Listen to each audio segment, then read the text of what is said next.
Take a look at these stones. They seem ordinary at first glance, just ancient slabs, ruins of some buildings. However, unlike many other archaeological finds, this one is among the most mysterious and unique. Here's why. These stones are the remains of a large temple complex called Puma Punku, located in Bolivia. Scientists aren't certain, but it's likely that Puma Punku was built by the Tiahuanaco Empire, which existed between 300 and 1000 CE, before the Inca Empire. There is no information suggesting that this civilization had advanced building technologies. Moreover, they might not have even had a writing system. Every stone was carved and polished with astonishing precision. They fit together perfectly, like pieces of a puzzle. The craft is so refined that not even a razor blade can pass between the stones. Quite impressive for people who lived around 1500 years ago. And these stones are heavy. The largest ones weighed around 130 tons. So, how did the builders transport such weight from one place to another? Scientists suggest that this civilization did not know about the invention of the wheel. So, how did they manage to build such a perfect engineering structure? Did Tiahuanaco have the knowledge and tools for stonework? Or did someone else build Puma Punku? There are several theories about this. Theory 1. There was some advanced civilization that came to South America, interacted with Tiahuanaco, built this engineering marvel, and then left. Theory 2. Some beings from another planet came to Earth, showed humans how to build perfect structures, and created Puma Punku. This theory is dubious. Another idea from this series suggests that Puma Punku was built by mythological creatures from the South American culture at that time. Theory 3, the most likely one. There is no mystery here. Tiahuanaco was indeed an advanced civilization with incredible building technologies. So, what do you think?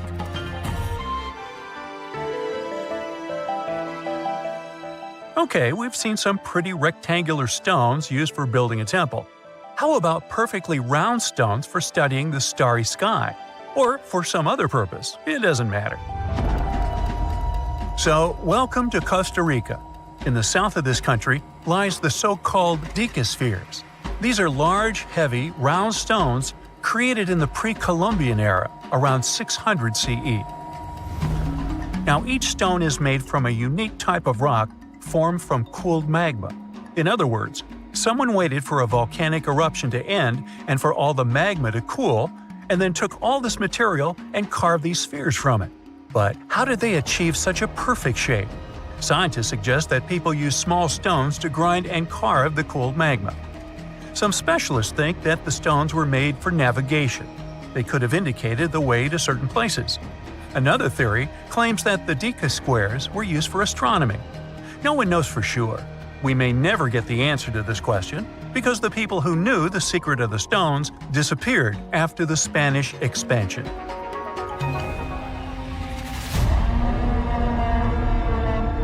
So, let's continue our journey. See these cobblestones? Archaeologists still don't know why they're arranged along a long stretch of desert crossing Jordan and Israel. These strange stones form a chain of lines 40 miles long and have been here since around 300 BCE. Because they were discovered by pilots during flights about 100 years ago, some call these stones kites. One of the more popular theories suggests that people placed these structures here to lure animals into a pit where they could be caught. Apparently, ancient hunters knew the behavior of local fauna well, and were sure the animals would somehow walk along these stones, ending up in an open area with a pit where hunters could easily do their work. Perfectly smooth rectangular and square stones, round stones, stone traps for animals. What's next? How about a stone canvas or stone painting? To see this ancient artifact, we'll travel to Glasgow, Scotland, where archaeologists unearthed a stone slab created about 5,000 years ago. It is called the Cochno Stone. The slab measures 43 by 26 feet, about half a basketball court. And this entire area is filled with strange swirling patterns that scientists call cup and ring marks. But what do they mean? As usual, scientists don't know for sure, but one theory suggests that the inscriptions on the stone are somehow related to astronomical phenomena, such as lunar or solar eclipses. Maybe it was a star map, or maybe people just wanted to create a work of art. In any case, there is another interesting fact related to the cup and ring marks. Scientists have found similar drawings in other prehistoric sites around the world. Okay, let's step away from mysterious stones and look at some other archaeological mysteries. Here is the approximate order of civilization development starting from 8000 BCE, according to scientists. First, people settle in one place and build a city or settlement there. Then they engage in agriculture, and after that, they build temples. But in 1994, archaeologists said, no, the order might have been different. What if people first built temples to worship higher mythical beings, and only then built cities and engaged in agriculture? Let's go to Turkey, to the rural area of Göbekli Tepe, where in the mid-1990s, archaeologists discovered several stone pillars with carved animals on them. This ancient structure dates back to around the 10th millennium BCE. Now, this place is considered one of the oldest places of worship in the world. Most likely, it was built by semi-nomadic hunters who knew nothing about agriculture because it appeared in this region 5 centuries later. Now, scientists are wondering, is it true that such structures led to the settlement of the area? The answer to this question may help understand the mindset and development of humanity in many parts of our planet. So, would you like a scroll with the location of a treasure marked on it? You could say you already have one. Check it out yourself. Just Google the Copper Scroll Treasure. Download a high-resolution photo of the scroll and follow the instructions. Oops! The instructions are written in an incomprehensible language. Scientists have been trying to decipher this message since the scroll was discovered in 1952 in Qumran, and the answer is still not found. According to one theory, the scroll contains information about a large amount of silver and gold. But even if the treasure does not exist, this artifact is still quite interesting to study. It was created around 2,000 years ago, during the time when the Roman Empire ruled over the settlement of Qumran. Perhaps the local residents hid their valuables from the Roman legionnaires and left such a map for their descendants. When you approach this archaeological wonder, you won't notice anything. But if you rise into the air and look down at the ground, you'll see amazing patterns created by the people of the Nazca culture. This discovery is called the Nazca Lines. Pilots and passengers of commercial aircraft first noticed them in the 1920s and 30s during flights over Peru.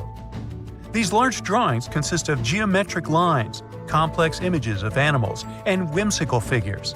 More than 2,000 years ago, people removed part of the surface soil of this land and created these patterns. But why? The Nazca Lines continue to captivate researchers and enthusiasts alike.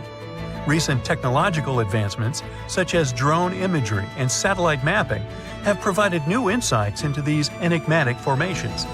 Some researchers are now exploring the possibility that the lines serve multiple purposes, including communication with someone not from our world. And to some extent, this is true. Some scientists believe that the Nazca Lines were a ritual method for communicating with the deities of the Nazca civilization. Studying these archaeological wonders not only enriches our knowledge of the past, but also inspires us to appreciate the ingenuity and creativity of the human spirit.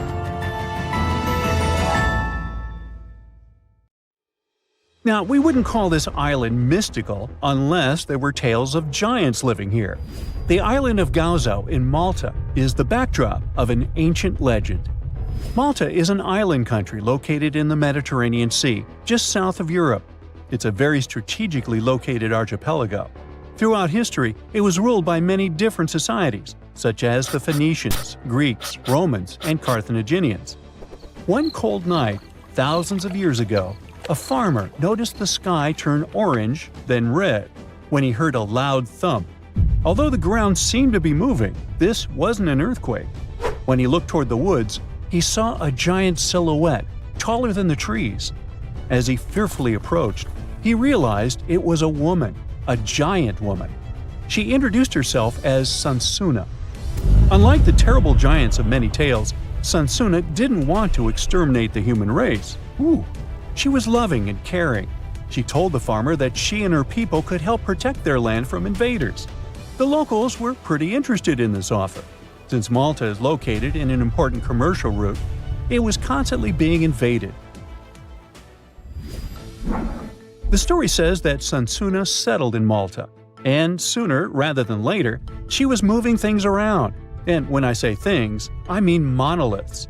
Sunsuna carried huge stones on her shoulder to build a magnificent temple called Ġgantija, which means place of giants. She even did this while holding her half-giant, half-human kid on the other shoulder. Some say Sunsuna lived exclusively on beans and honey, although others replaced honey with water. The funniest bit here is that Malta is the 10th smallest country in the world, but it somehow managed to host giants. Hey, go figure. The temple looked like a giant game of Tetris, with some stones weighing as much as 20 elephants. Some of these monolithic rocks are so heavy, scholars guess it would take 50 men working together to lift just one stone. Now, as much as this is entertaining, humans never proved giants were real, so this story couldn't be true. There's a brief mention of a species of giants called the Nephilim in some ancient texts. The Nephilims would have been terrible giants that wreaked havoc on the earth and only survived until the Great Flood. But nobody ever found real proof of this species really existing on Earth, until this came along. The world of Maltese archaeology unearthed quite a few shocking things in the past years. One of them are known as the Hypogeum skulls. Hypogeum is the Greek word for underground, and this incredible site was discovered in the first decade of the 20th century. Back then, Malta's National Museum director received an important phone call. Someone had accidentally dug some impressive bones and asked him to come check it out. The Hypogeum looked like an underground city, filled with mazes and rooms that stretched along multiple floors. They were all made with similar limestones as the Maltese temples above ground. The Hypogeum was filled with important relics and artifacts. Scientists quickly understood that the Hypogeum was built as a type of final resting place for locals. So, along with skulls, they found a lot of bones and skeletons. One of these artifacts were skulls, but these weren't regular human skulls. Rather, they were of the elongated type. To make matters worse, these skulls were hidden from the public for years. People started to talk and created a bunch of theories behind it. The truth is that this discovery was a turning point for Maltese archaeology, although scientists didn't know what to do with it. Some wondered if these skulls were natural or manipulated, since they knew some cultures in the world used head binds to alter their skulls. Other scientists threw in the hypothesis of little gray people or even the legendary giants. Some say that the elongated skulls could have been sculptures that worshipped otherworldly deities. There was no way to confirm any of these theories, so the question remained: who were the builders of Malta's megalithic temples? Now let's take a look at what scientists know. The Maltese megalithic temples have been standing strong since 3500 BCE, which is even older than the pyramids of Egypt. The main dilemma here is that these temples were built even before we invented writing, yet they required advanced technological skills to exist. The Ġgantija Temple seems too absurd to have been built by humans. The South Temple has a corridor with 4 oval rooms on the sides, looking like a big shamrock leaf. In one of these rooms, scientists found altars decorated with spiral patterns. It looked like an altar of some sort, indicating early Maltese people used them for ritualistic purposes. The North Temple is similar but smaller, with a very low entrance that makes people crouch down to get inside. You get it? You need to bow down to their deities in order to get into this sacred place. I mean, one can't help but wonder about the secret reasons these ancient builders had to build such a huge temple. I'm thinking they probably cast one of Daenerys' dragons to move the monoliths around. Yeah, I'm joking here. But hey, remember the entrance to King's Landing? Yup, the series used the Medina Gates in Malta as the exterior of King's Landing during Episode 3 of Season 1. Anyways, back to the giants. The ritualistic theory of the whole thing won a few points when archaeologists uncovered these mysterious figures. They're popularly known as fat ladies, These tiny statues have round bodies and faces that show how much they enjoyed life. They kinda look like a miniature Sunsana, the giantess we talked about. Scientists believe these were statues that celebrated well-being and prosperity. It does prove that the people of the time had advanced craftsmanship skills, and they were pretty intentional with their constructions and art manifestations. One of these statues is known as the Sleeping Lady. This Neolithic piece of art depicts the figure of a large woman lying on her side sleeping. After studying it deeper, scientists guessed this statue was meant to represent the Great Reaper. It was found in the Hypogeum, which we now know is a huge resting place. This specific statue is different from all the other fat ladies, starting with the hair and the embroidered skirt. Then there's this statue. This is supposed to represent an 8-foot-tall woman and the rim of her skirt. She was discovered in the most unusual of ways. A farmer was trying to plow his field, but he kept hitting large blocks of stone. All the way back in 1915, the farmer called Malta's National Museum director and asked him to come check it out. Some think this is all the proof you need to confirm that Sunsana was real. Others aren't all that sure. But that's not all. The place where this giant statue was buried revealed one of Malta's most impressive archaeological sites, the Tarsian Temples. The temples were made from limestone blocks. Some are 20 feet tall and weigh around 20 tons. Zamet, the museum director, kept digging and discovered multiple sites made of megalithic stones. All of them supposedly built by Stone Age farmers, all stranded on a remote island in the Mediterranean Sea thousands of years ago. It just doesn't make sense. I mean, look at these temples in Manidra. This is probably the world's earliest calendar. On the equinoxes, the sun passes directly through the main doorway, straight down the central axis. On the solstices, there are two superb variations.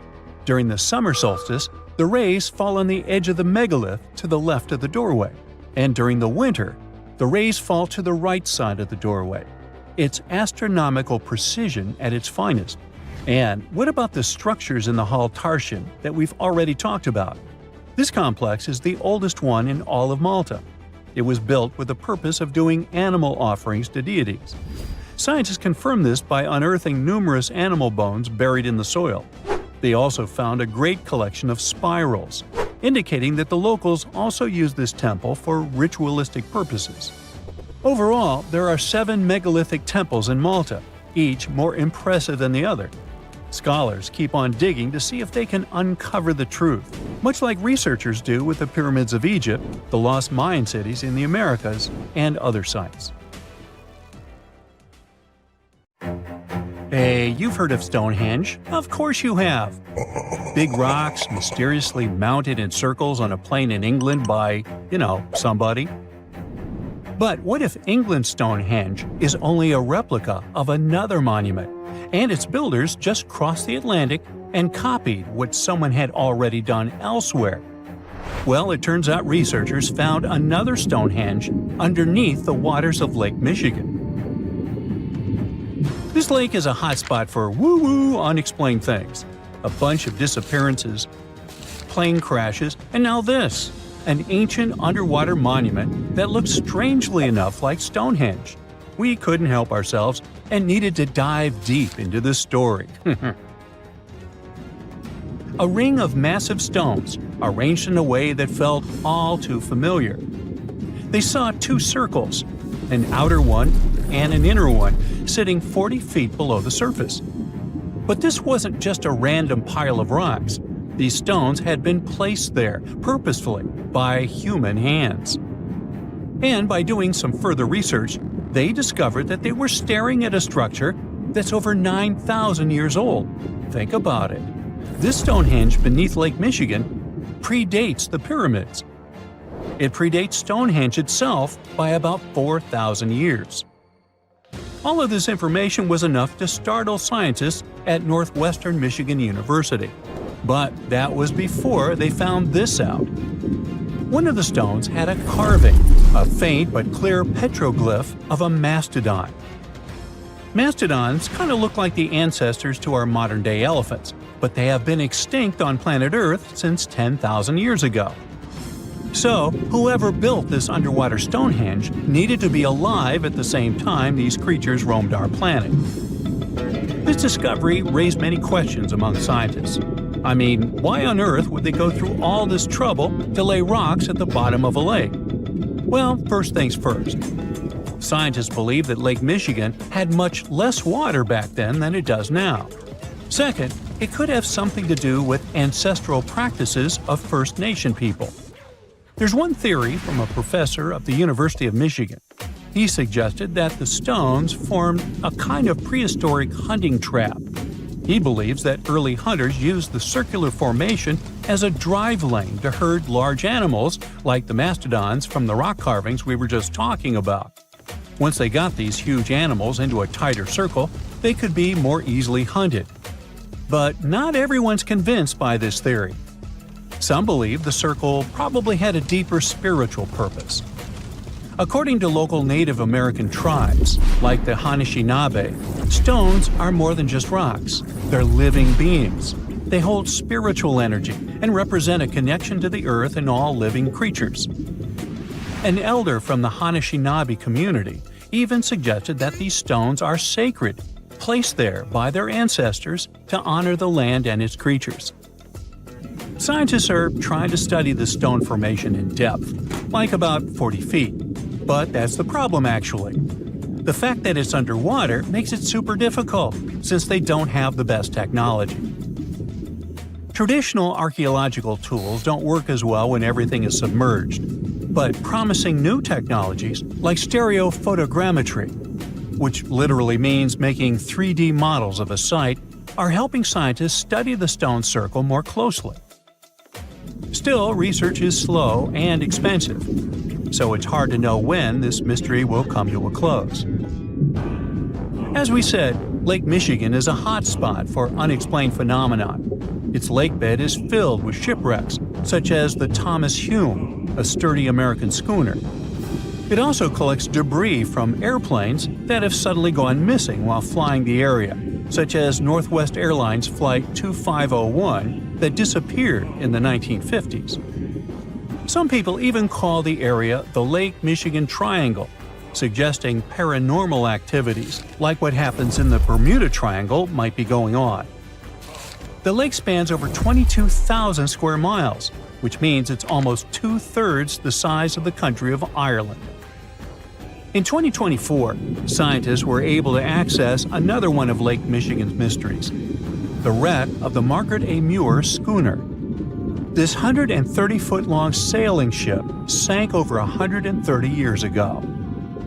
The discovery was announced just recently by the Wisconsin Underwater Archaeological Association, the WUAA, whose team found the shipwreck sitting 50 feet below the surface just off the shores of Algoma, Wisconsin. Built in 1872, the Margaret A. Muir was a three-masted schooner built to carry heavy cargo across the Great Lakes. Her final voyage started out as a routine trip. Loaded with bulk salt, the ship left Bay City, Michigan, heading for South Chicago, Illinois. But on September 30th, 1893, things took a bad turn. Just as the Muir approached the town of Anapi, now known as Algoma, a sudden storm hit. The ship began taking on water fast. The captain of the boat ordered his crew to abandon ship, and thankfully, they all made it to shore safely. For more than a century, the wreck sat undisturbed on the lakebed, its location a mystery. But thanks to a combination of historical research and high-resolution sonar, WUAA searchers finally found her in May of last year. The wreck is remarkably well preserved, with parts of the deck and gear still visible. Well, just a few lakes over to the left, researchers uncovered another impressive thing. At the bottom of Lake Mendota, near Madison, Wisconsin, researchers found 11 ancient canoes. They believe the oldest of the canoes dates all the way back to 2500 BCE. Now, if you don't get why that's important, it's because you're thinking with today's head. If in a classic Midwest highway you see a bunch of pickups, then back in the ancient days you see only canoes. They were the main mode of transportation for indigenous cultures. They were used to fish in deep waters, trade goods, and travel long distances. The reason why scientists were so excited with its discovery is because they had never found any proof of what canoes were being used for in this region back then. And to understand the local cultures that inhabited the area during this time period, they needed to have some information on that. This exciting discovery was announced by the Wisconsin Historical Society in May 2024. The first canoe, which they believe is around 1,200 years old, was pulled from the lake in 2021. Then a second one was dug up in 2022. And now divers have found at least 11 more canoes along what would have been an ancient shoreline, long since submerged. One theory is that these canoes were intentionally sunk to keep them from freezing or warping in winter. It's possible people stored them in the same spot for generations. Or maybe this is just a small part of a much bigger settlement. Historians do believe there could be an ancient village hidden under the water of the lake. Divers have already found stone tools, like net sinkers used for fishing, but the village itself hasn't been located yet. Truth is, while the Great Lakes often steal all the thunder, scientists point out that smaller lakes like Mendota have stories too. The Wisconsin Historical Society is working closely with Native nations to piece together more about the lake's history. You'll need to believe me when I say there is a third Stonehenge, all the way under the waters of Lake Constance, Switzerland. I mean, think of it like Stonehenge's cousin. Archaeologists began to discover this back in 2015, when they found a line of 170 man-made stone cairns under the lake. Scientists say this was most likely the work of several villages, and that the cairn site was probably used for some collective purpose because, well, the formations are huge. Some of them are several dozen feet wide, and they can build up to 6 feet. The most amazing discovery so far is that the site dates back to around 5,500 years ago. So around the time the original Stonehenge was being built. Some of the facts that link them together are their construction dates, as well as the distinct characteristic of stone monuments built in a circular format. Scientists don't know much about this site yet, but hey, I see a pattern manifested all over the world, don't you?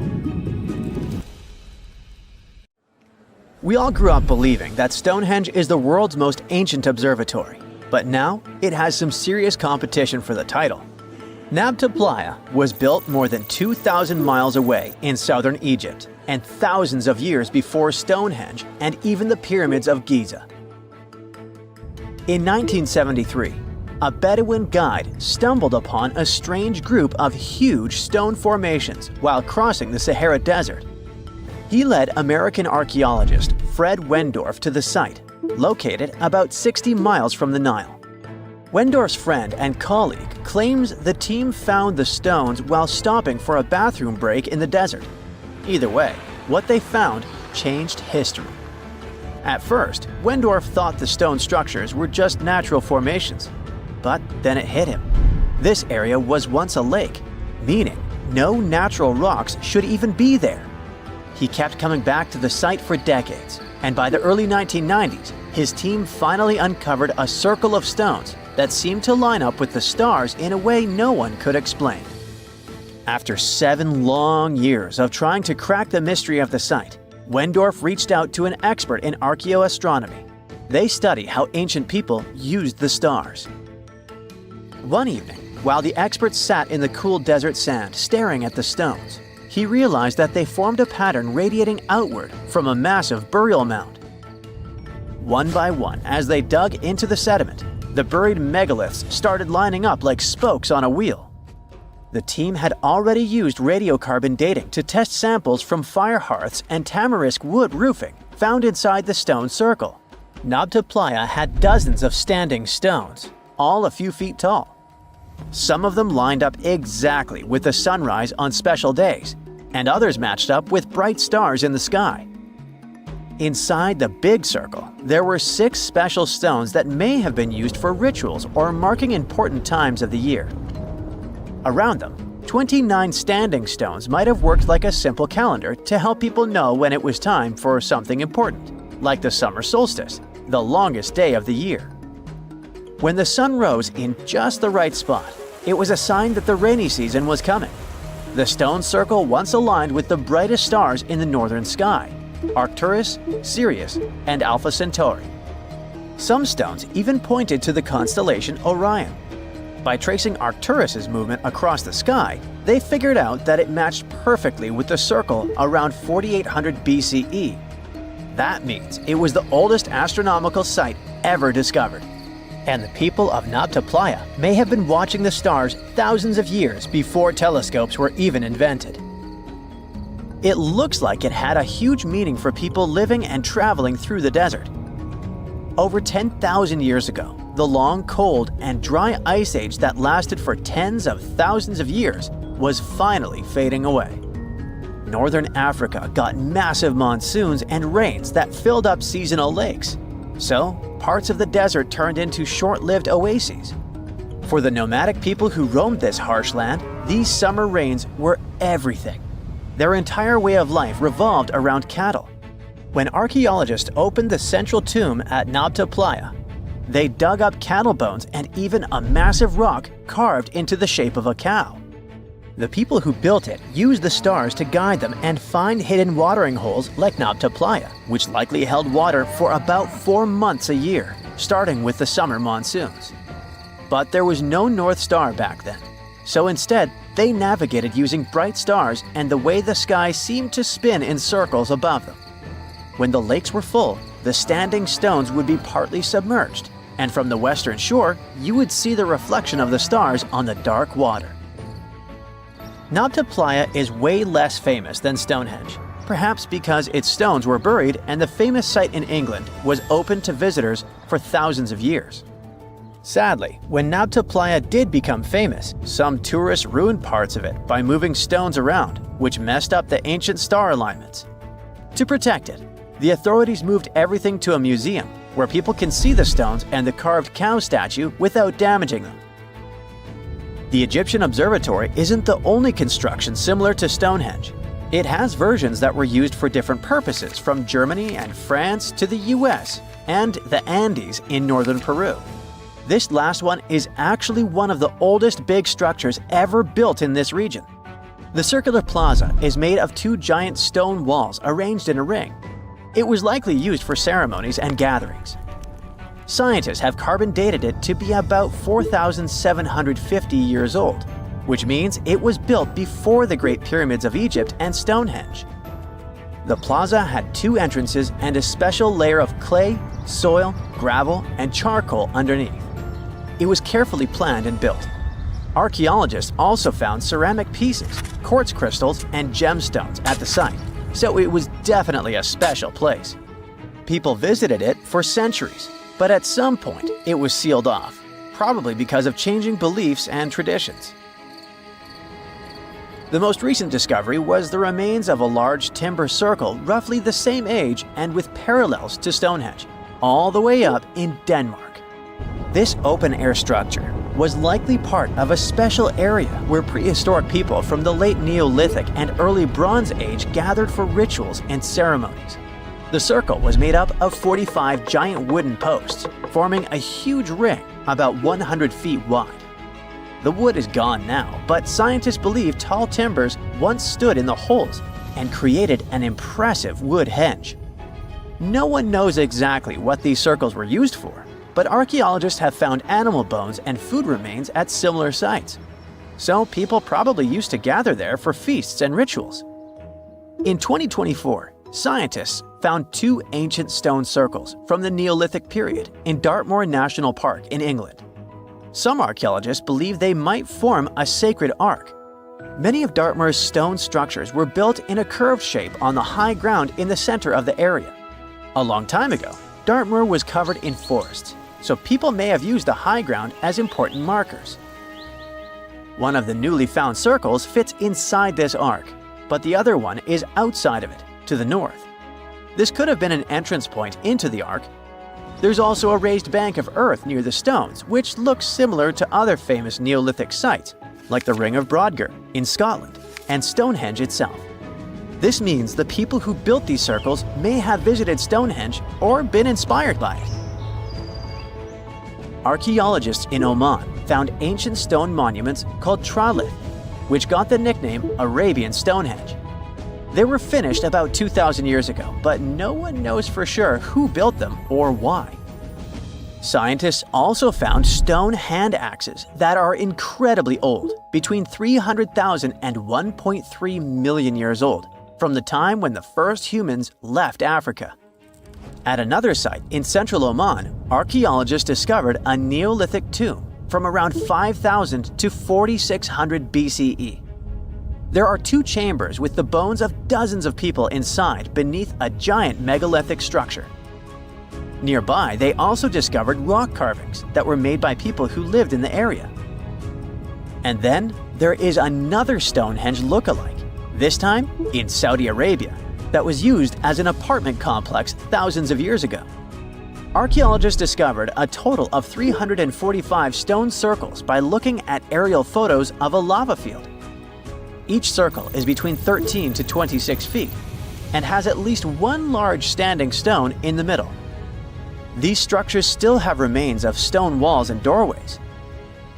Stone circles like Stonehenge are often linked to ceremonies and rituals, but scientists say that many early houses were actually built in round shapes, and rectangular homes only became common much later in history.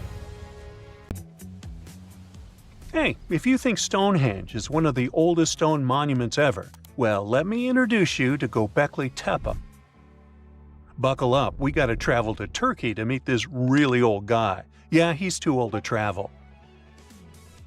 Jokes aside, Göbekli Tepe, an archaeological site located in southeastern Turkey that dates back to the Neolithic period around 10,000 BCE. It's considered to be one of the oldest and most significant archaeological discoveries in recent times. The site consists of a series of circular and rectangular structures made of stone pillars. Yeah, it does look like its younger brother Stonehenge. Some of those pillars are decorated with intricate carvings of animals and other symbols. Now, you maybe wonder, hey, why on earth did they make such a fascinating building? What was its purpose? Sorry, I got no answer for that. The purpose of the site is still unknown, but it is believed to have been a ceremonial center for the ancient people who lived in the area. The discovery of Göbekli Tepe has challenged long-held beliefs about the development of human civilization, as it suggests that complex societies may have emerged much earlier than previously thought. Okay, pack your stuff, our travel's just started. Next destination, Masada. It's an ancient fortress located in Israel on a plateau overlooking the Dead Sea. Hey, look at that view, spectacular, huh? It was built by King Herod the Great in the 1st century BCE, and it was very smartly built. Within the fortress, there were various facilities such as storehouses, barracks, a palace, and a set of cisterns capable of holding approximately 40,000 cubic meters of rainwater. People living there believed that the collected runoff from a single day's rainfall could provide sustenance for over 1,000 individuals for a period of 2 to 3 years.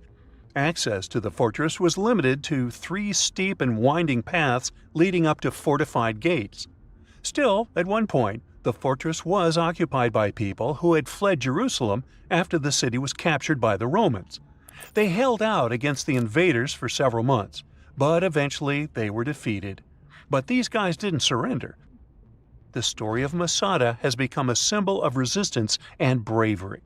Today, Masada is a popular tourist attraction and a UNESCO World Heritage Site. The next flight is going to be short. We're popping over to Egypt to see the Karnak Temple complex. It's a vast ancient Egyptian temple complex located in the city of Luxor, Egypt. It was built over a period of 2,000 years and covers an area of more than 200 acres. The complex is dedicated to the worship of the deity Amun-Roka. Wait a minute, that should be Amun-Ra, and it was one of the most important religious centers in ancient Egypt. The Karnak Temple consists of several temples, chapels, and other buildings, including the Great Temple of Amun, the Temple of Khonsu, and the Temple of Ptah. Ptah! The Great Temple of Amun is the largest and most impressive temple in the complex, with massive columns, statues, and other decorations. One of the most famous features of the Karnak Temple complex is the Avenue of Sphinxes, which is a long avenue lined with Sphinx statues that leads from the entrance of the complex to the Great Temple of Amun. Another notable feature is the Hypostyle Hall, which is a massive hall with 134 columns that are over 70 feet high. The Karnak Temple complex is a popular tourist attraction and a UNESCO World Heritage Site. It's considered one of the most important archaeological sites in Egypt and provides a fascinating glimpse into the religion and culture of ancient Egypt. Hey, we can't hop on the next flight and leave Egypt until we see the Pyramid of Djoser. It has another name, by the way. It's also known as the Step Pyramid. This ancient Egyptian site is located in Saqqara. It was built during the 27th century BCE for the pharaoh Djoser by his architect Imhotep, who is considered one of the most important figures in Egyptian history. People believe this pyramid is the first monumental structure built entirely of stone and is an important example of early Egyptian architecture. The pyramid originally stood at 203 feet tall and was surrounded by a complex of buildings and courtyards. It was constructed in 6 layers, each smaller than the one below it, giving it the distinctive step-like appearance. The pyramid was used as a burial place for Pharaoh Djoser and was surrounded by a vast necropolis that contained the tombs of many other important officials. The Grateful Dead? The Pyramid of Djoser has several renovations and additions over the centuries, including the addition of a limestone casing that covered the original step structure. However, much of the pyramid was destroyed over time, and today only the central core remains. Despite this, it remains an important archaeological site and a popular tourist attraction in Egypt. Alrighty, we're ready to move on. There's one more pretty recent discovery we gotta see today. The Tower of Jericho was only discovered during excavations in the 1950s and 60s. It's an ancient stone tower located in the city of Jericho in the West Bank. Just like Göbekli Tepe, this one is believed to be one of the oldest stone structures in the world, dating back to approximately 8000 BCE. The tower stands at over 28 feet tall. It's made up of 2 main sections, an inner tower and an outer tower, which are connected by a series of stairs. The purpose of the Tower of Jericho is not entirely clear, but it is believed to have served as a defensive structure or a watchtower. It may have also had religious significance, as it was located near a sacred spring. The Tower of Jericho is a significant archaeological site and has provided valuable insights into the early history of human civilization. It's open to visitors and is a popular destination for tourists interested in ancient history. Now, this ancient site even got attention from Netflix, and they made a movie where the action takes place in Mohenjo-Daro. This site was a major center of the Indus Valley civilization in present-day Pakistan. Mohenjo-Daro was one of the largest cities of the ancient world, with a population estimated to have been around 40,000 in its peak. Trust me, that must have been a crazy megalopolis back then. The city was notable for its advanced urban planning, with sophisticated drainage and sanitation systems, and its impressive architecture, including the Great Bath and the Granary. Mohenjo-Daro was abandoned around 1900 BCE, and its ruins were only rediscovered in the 1920s. Today, it is a UNESCO World Heritage Site and an important archaeological site for the study of ancient South Asian civilization. We're heading to a teeny-tiny country that has quite an impressive history. Welcome to Malta.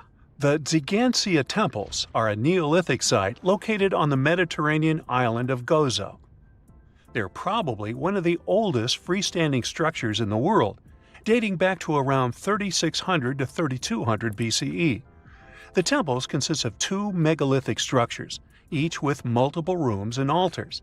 The name Ġgantija means giant tower in Maltese, as people believe that only giants could have built such massive structures.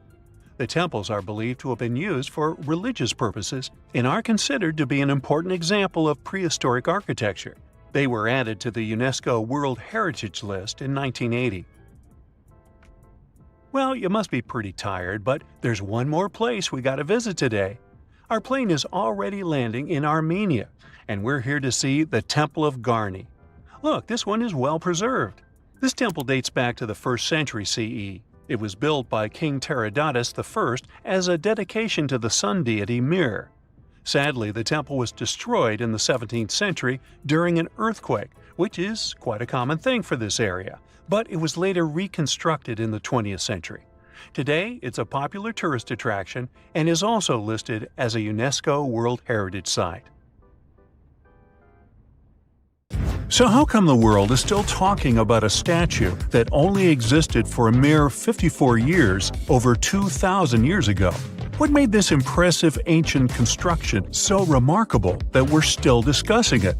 I'm talking about the Colossus of Rhodes, of course. It's considered to be one of the 7 wonders of the ancient world, along with the Great Pyramid of Giza or the Gardens of Babylon. There are a lot of mysteries surrounding this ancient statue, but let's look at some of the facts first, shall we? What we do know is that the local Rhodians decided to start a massive project once a Macedonian siege over their island was over. In other words, it was their way of honoring the higher powers for their victory. Using a lot of material left behind by the Macedonians, they started the construction of the Colossus, which is estimated to have taken about 12 years. Most contemporary descriptions of the sculpture agree that it stood about 105 feet tall. Now, just to compare, that's about the size of the Statue of Liberty today, which is 151 feet tall. It may not seem like a lot. I mean, Lady Liberty is currently ranked as the 52nd tallest statue in the world. The champion here would be the Statue of Unity in India, standing proud at an astonishing 597 feet. But for ancient times, that was quite an accomplishment. But is the similar height the only connection between the Colossus of Rhodes and the Statue of Liberty? Not really. We do know that they both also refer to Lady Liberty as the modern Colossus, since both statues were constructed as a symbol of liberation. There's even a plaque placed inside the pedestal of the New York statue, inscribed with the first verse of the sonnet, "The New Colossus," not like the brazen giant of Greek fame. To build this massive Colossus statue, they sure needed a lot of bronze. Some ancient records even recount that the construction required 27,000 to 29,000 pounds of bronze. Even for modern times, this is a lot, but back then, they even called it an operation that involved the bronze industry of the entire world.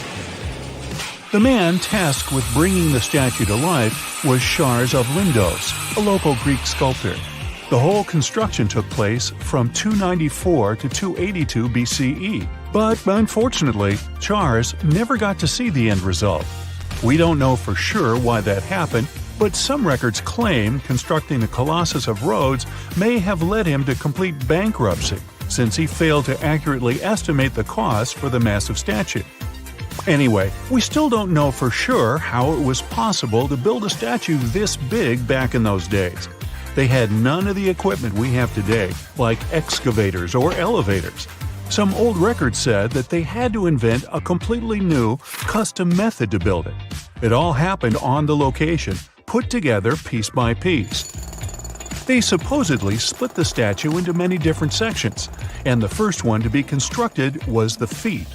Once each section was done, huge mounds of earth were placed around it, so they could continue working on the next section above.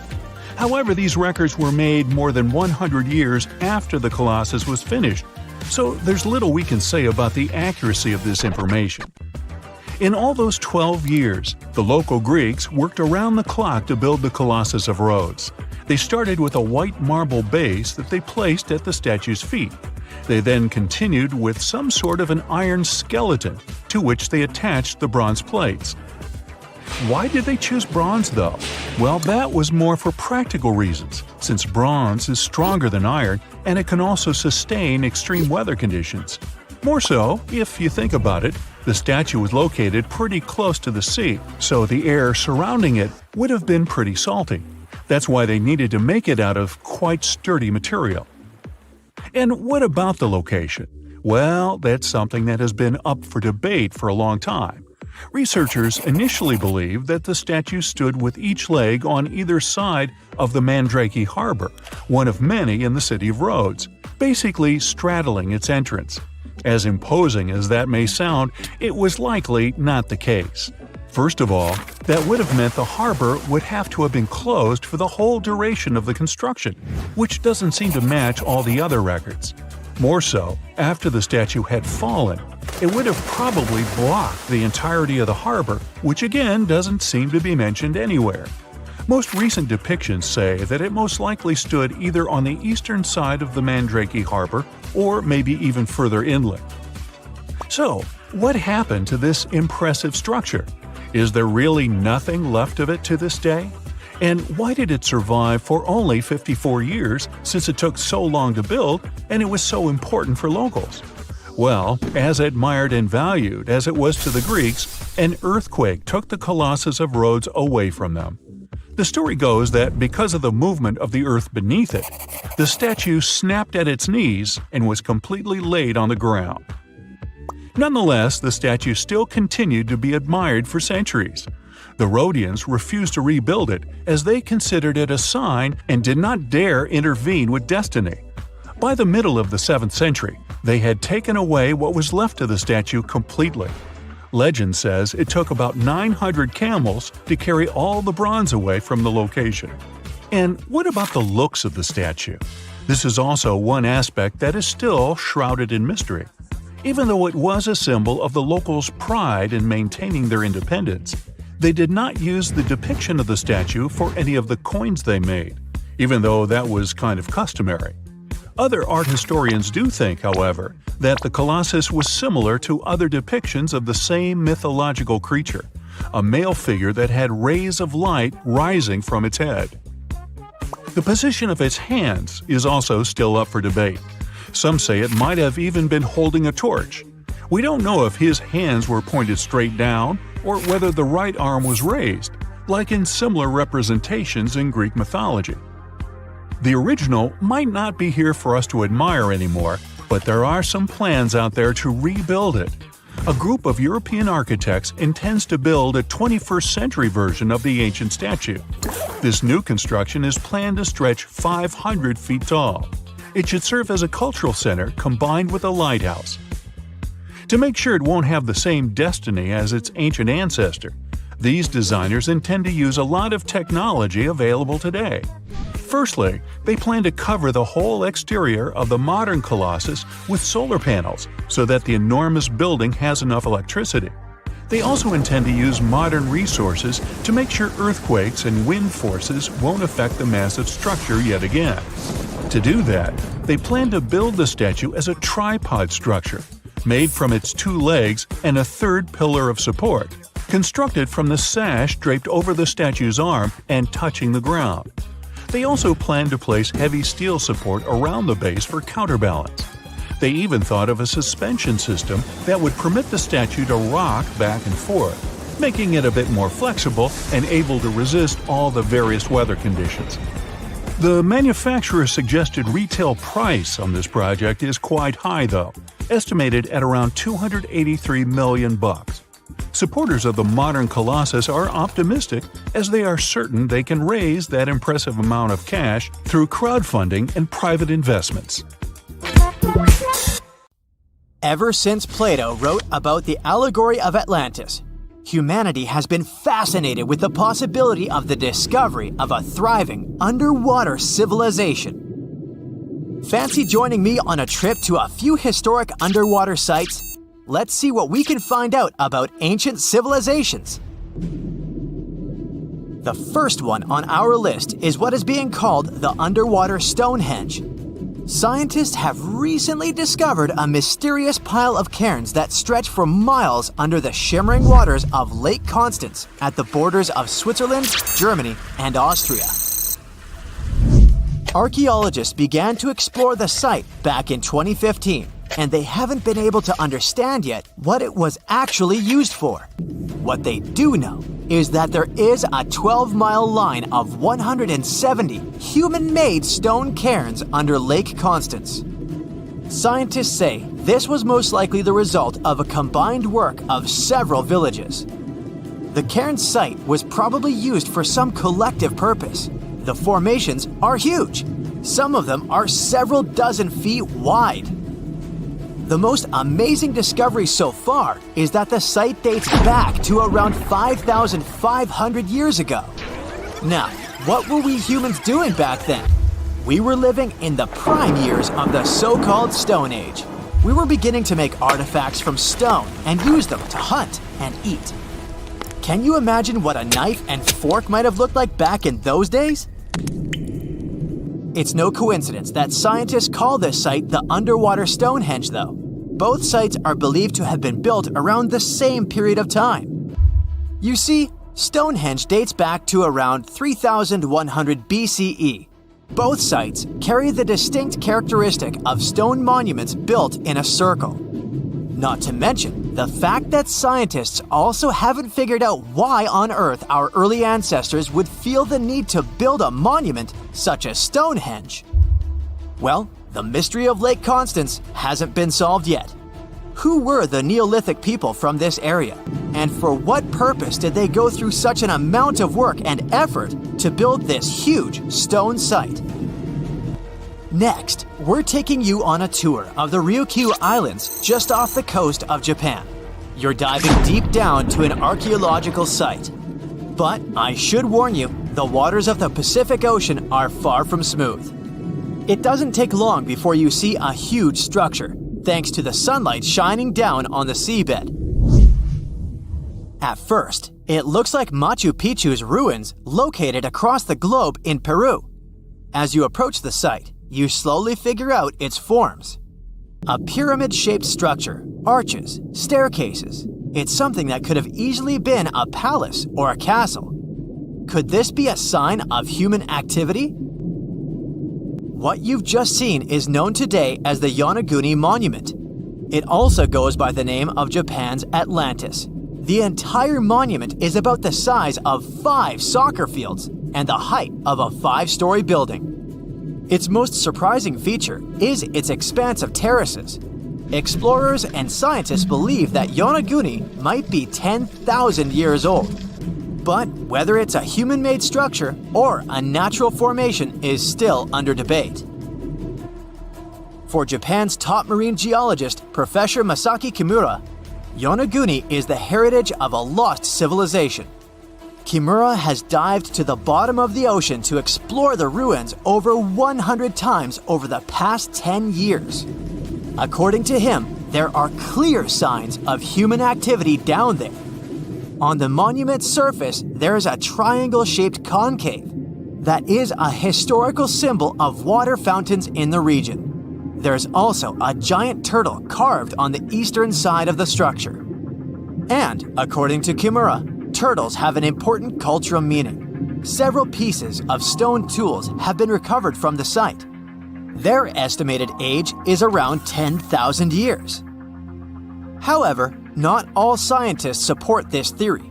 For many, Yonaguni is the result of thousands of years of erosion. The fact that the monument is composed of one massive rock leads them to believe it's not human-made. The defined edges and flat surfaces resemble a natural formation in Northern Ireland, known as the Giant's Causeway. The basalt columns look like the ruins of a palace, but they're actually the result of volcanic activity in the region. Now, you're flying to the coast of Greece, 4 hours away from Athens. More specifically, you're in the Peloponnese Peninsula. You dust off an old snorkel and head for a free dive on a bright sunny day. Sometime into the dive, you start noticing patterns on a seabed. 13 feet below the surface, outlines of familiar objects start to appear, one by one. As you continue swimming, what looks like the outline of an entire city emerges in front of your eyes. Are you wondering how water could have taken the whole city? Rocks are perfectly aligned into what appears to be the foundation of a building. This is Pavlopetri, an ancient city you've probably heard about for the first time. It was discovered by Nicholas Fleming, a British oceanographer, when he was on vacation in Greece. He had heard rumors about Pavlopetri's existence and indeed found several artifacts on the seafloor. He went back to the area a year later with the team. They found a site filled with pots, storage vessels, and tools. A kernstone, for instance, is a tool used for grinding grains and turning them into flour. Multiple amphoras indicate that this settlement dates back to the Bronze Age, 5,500 years ago, when people started living in towns. The settlement is believed to have existed for over 2,400 years. Today, Pavlopetri is considered the oldest submerged town ever discovered, and what's impressive is that it wasn't a simple village. It was a vibrant port city with stone buildings, a marketplace, streets, and even squares.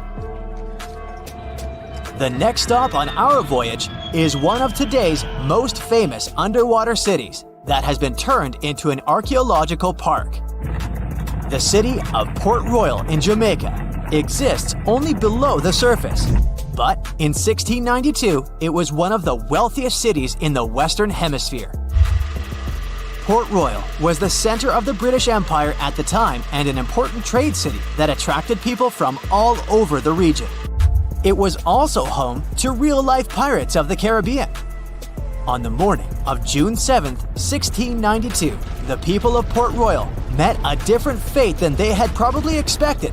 The city woke up shaking. People were thrown out of their beds by the power of a massive earthquake, ranking 7.5 on a Richter scale. One survivor said he had seen Earth opening up and swallowing the whole town. What he said could be true, as the city was mainly built on sand. The ground swallowed buildings, roads, you name it. Geysers erupted, and finally, waves as big as 10-story buildings hit the city. About 33 acres of the city disappeared under the water. Amazingly, most of its 17th century remains are still in good condition under 40 feet of water. Archaeologists have found taverns, storage rooms, kitchens, and recreational buildings used for diverse purposes. You can also see a grand lion statue, a submerged bridge, and many picturesque arches. Of course, I saved the best for last: India. Just off its coast lies another sunken marvel. A site known as the Lost City of Cambay is located in the Gulf with a similar name. It remained undiscovered until 2001, when the National Institute of Ocean Technology made a routine water assessment. With the help of sonar technology, which sends a wave sound to the bottom of the sea, they found something far beneath the surface. Images showed well-defined geometric shapes spread along a 5-mile stretch.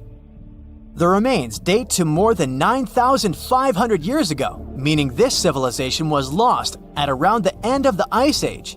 Debris recovered from the site included construction material, pottery, beads, sculptures, and even bones.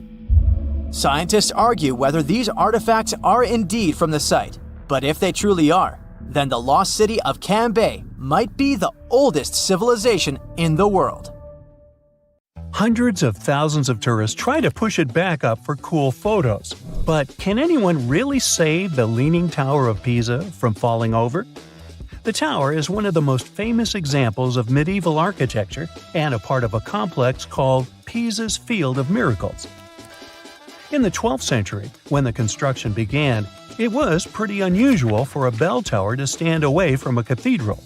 But that is, of course, not the most unique feature of the tower. No one actually planned for it to be leaning on one side, but things happen, you know. It started tilting southward shortly after the beginning of construction because of the soft ground under its foundations.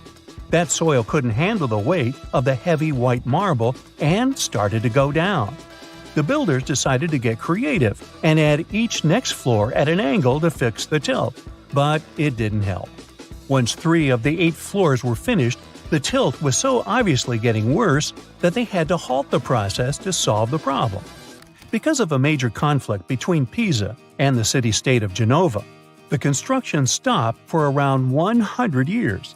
This time was enough for the soil to get in a better condition. A new architect took charge of the process, and in 1372, the tower was ready, tilted at 1.6 degrees.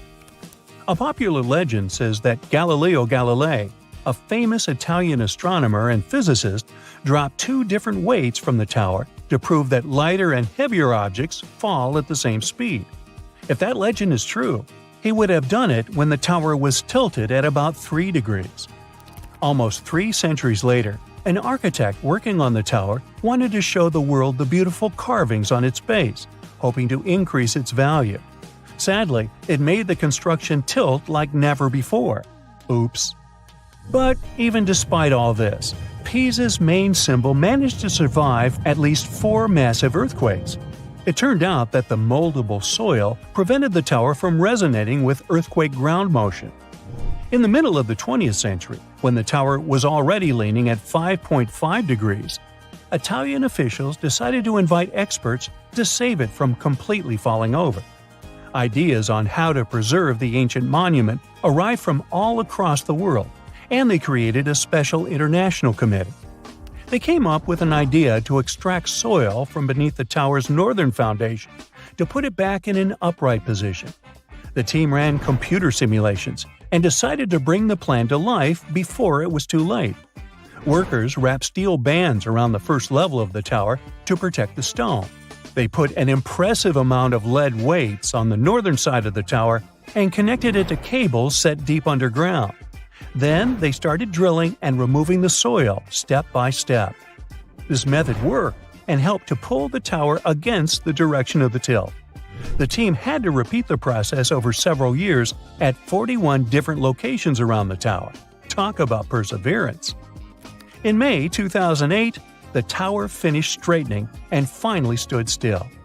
It lost a total of 19 inches of its tilt. Not bad at all.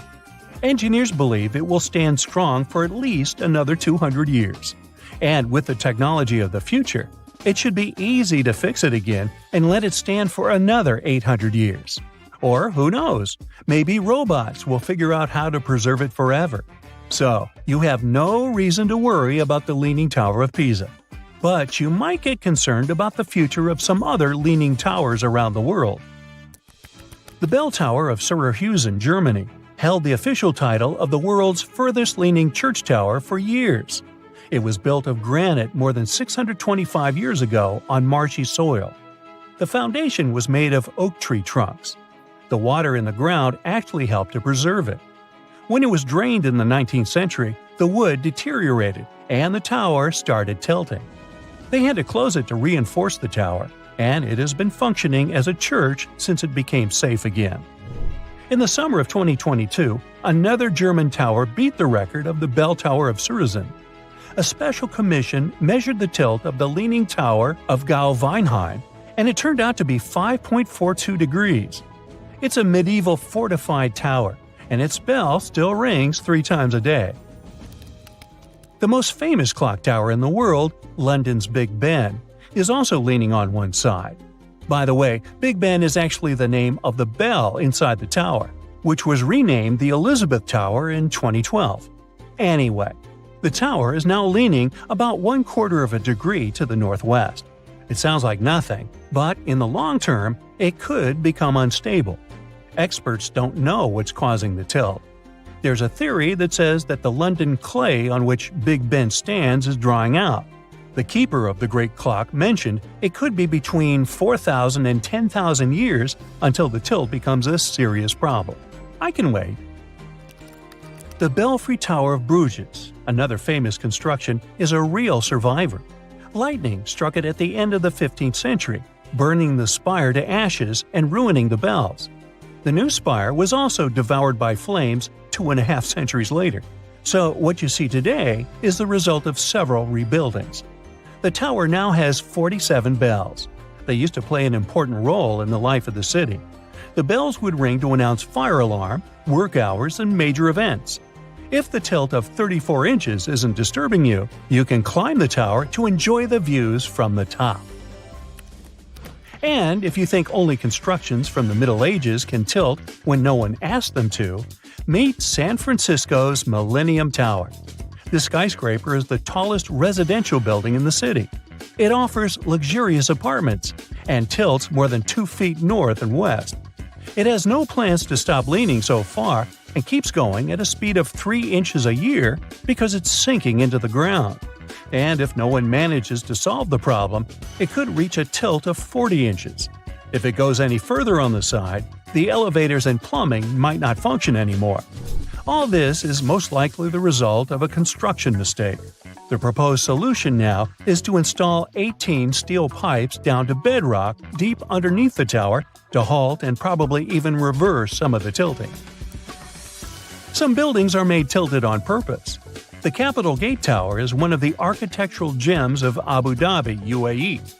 This beauty has an incline of 18 degrees, which helped it win the title of the farthest leading building made by humans. The tower has 35 floors and symbolizes the blending of sea and desert. The main construction is supposed to look like a spiral of sand, and the curved canopy is a splash of water. Because of this unique shape of the tower, each floor and even each room inside has a one-of-a-kind shape and size. The tallest leaning tower, made tilted on purpose, is the Montreal Olympic Stadium Tower in Canada. It's half as tall as the Eiffel Tower and tilts at a whopping 45 degrees. It looks quite unsafe, but actually supports most of the weight of the roof of the main building, thanks to its design. The tower was supposed to be open for the 1976 Olympic Games, but building it took longer than planned. The top 3 floors of the tower host an observatory with panoramic views of up to 50 miles in every direction. A funicular can take you up there to enjoy the scenery, but you gotta be prepared for a 2-minute ride. Hey, don't worry, you can lean on me. The county of Kent, England, has a cultural treasure called the Margate Shell Grotto. This subterranean passageway is lined with about 4.5 million seashells, composing an intricate mosaic.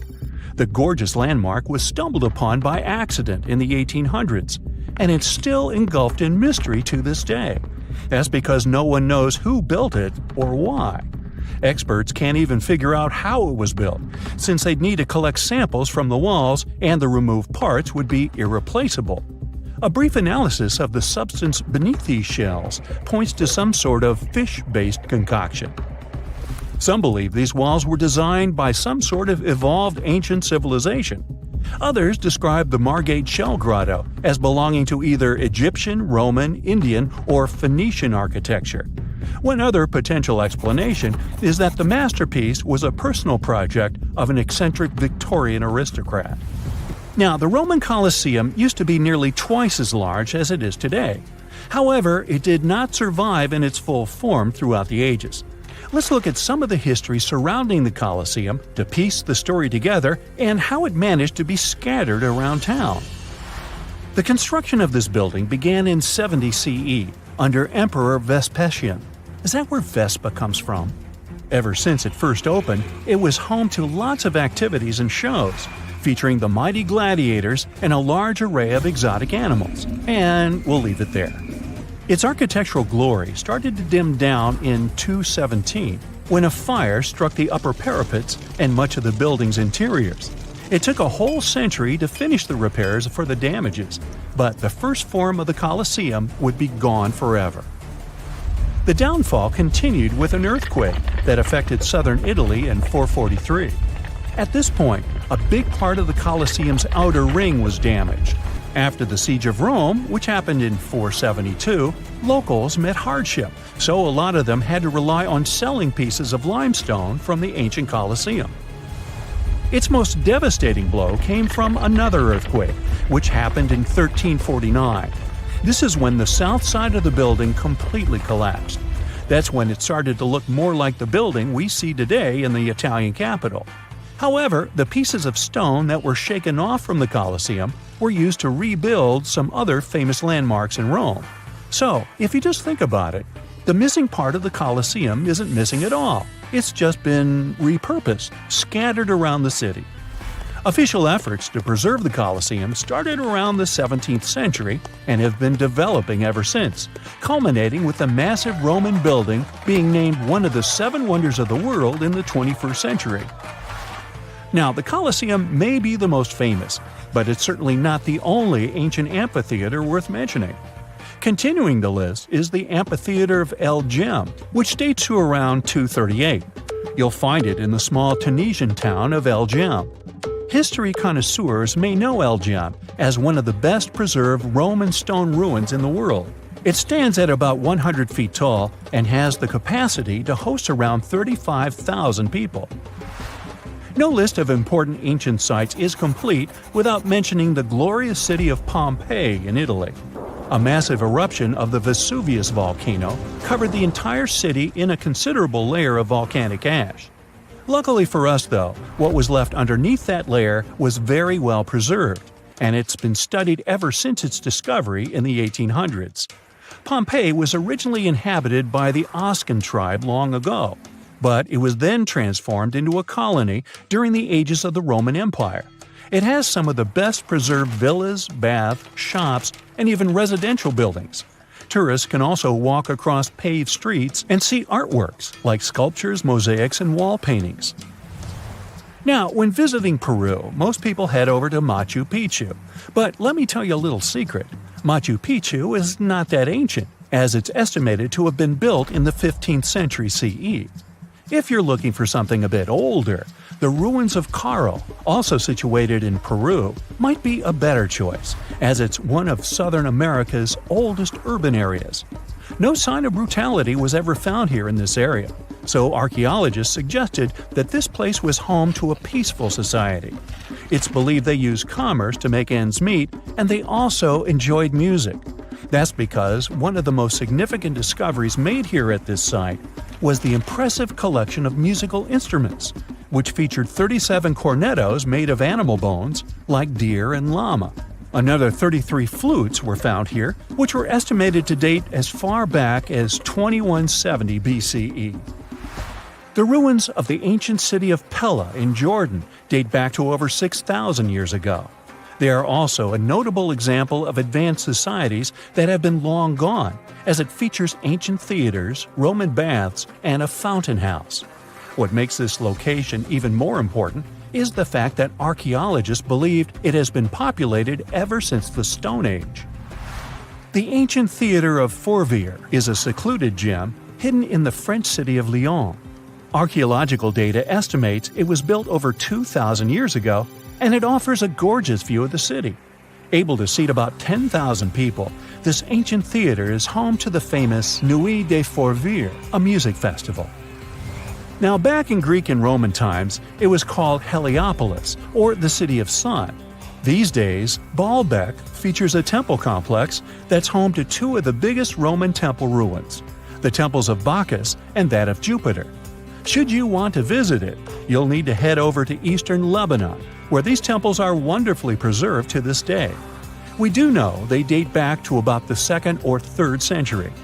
The Ellora Caves in India are said to date back as far as 600 CE, and they stretch across more than a mile.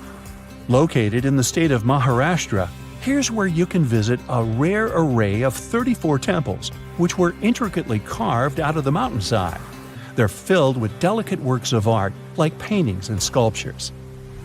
The so-called Cradle of Humankind is home to the oldest record of humankind's history. It's found near Johannesburg in South Africa and features some of the oldest hominin fossils ever discovered. Here you can find roughly 40% of the world's human ancestor fossils. One interesting fossil is that of an Australopithecus africanus called Mrs. Please, who's estimated to have lived around 2.5 million years ago. Fun fact, they even let you have a wedding here. Another temple complex that goes back to the 10th century is Kol Kir, and this one is in the jungles of Cambodia. The journey to reach this ancient site is not easy, and most tourists prefer to use tuk-tuks, a 3-wheeled taxi to get there. The most important monument here at Kol Kir is named Prasat Tham. Only a limited number of tourists are allowed to climb the staircase to the top to reduce their exposure to damaging elements. but the views are worth it if you don't have a fear of heights. You'll see about 40 inscriptions that go as far back as 932. A lot of monuments from the complex aren't open to visitors, since they are still hidden in the forest and the area is not safe. It's hard to imagine that this site used to be the location for the biggest trading center in the world back in the 3rd century. However, since the ruins of Volubilis are some of the best preserved in the world, they can still paint us a pretty accurate picture. With its majestic House of Commons and the triumphal Arch of Caracalla, Volubilis was the farthest city of the Roman Empire and a key location for the Kingdom of Mauritania. It would have been in an even better location if it weren't for an earthquake that happened in the 18th century. If you ever want to check it out, be sure to head to Morocco's Fez Meknes region. Back in the 12th and 13th centuries, Bologna used to look like modern-day Manhattan. No one knows exactly how many towers resembling skyscrapers it used to have, but the most likely number is at least 100. The tallest of them was around the same height as Big Ben. When the towers were built, Bologna was one of the largest cities in Europe. Construction projects were massive and ambitious. Someone built cathedrals and town halls, and the richest noble families also erected towers, possibly as a symbol of status and wealth. There was no place in the city center to build grand castles, so they had to go up with the construction. They didn't actually live in those towers, but in smaller structures next to them. The towers served for defensive purposes. It took between 3 and 10 years of work to build one tower, and it was a really tedious process.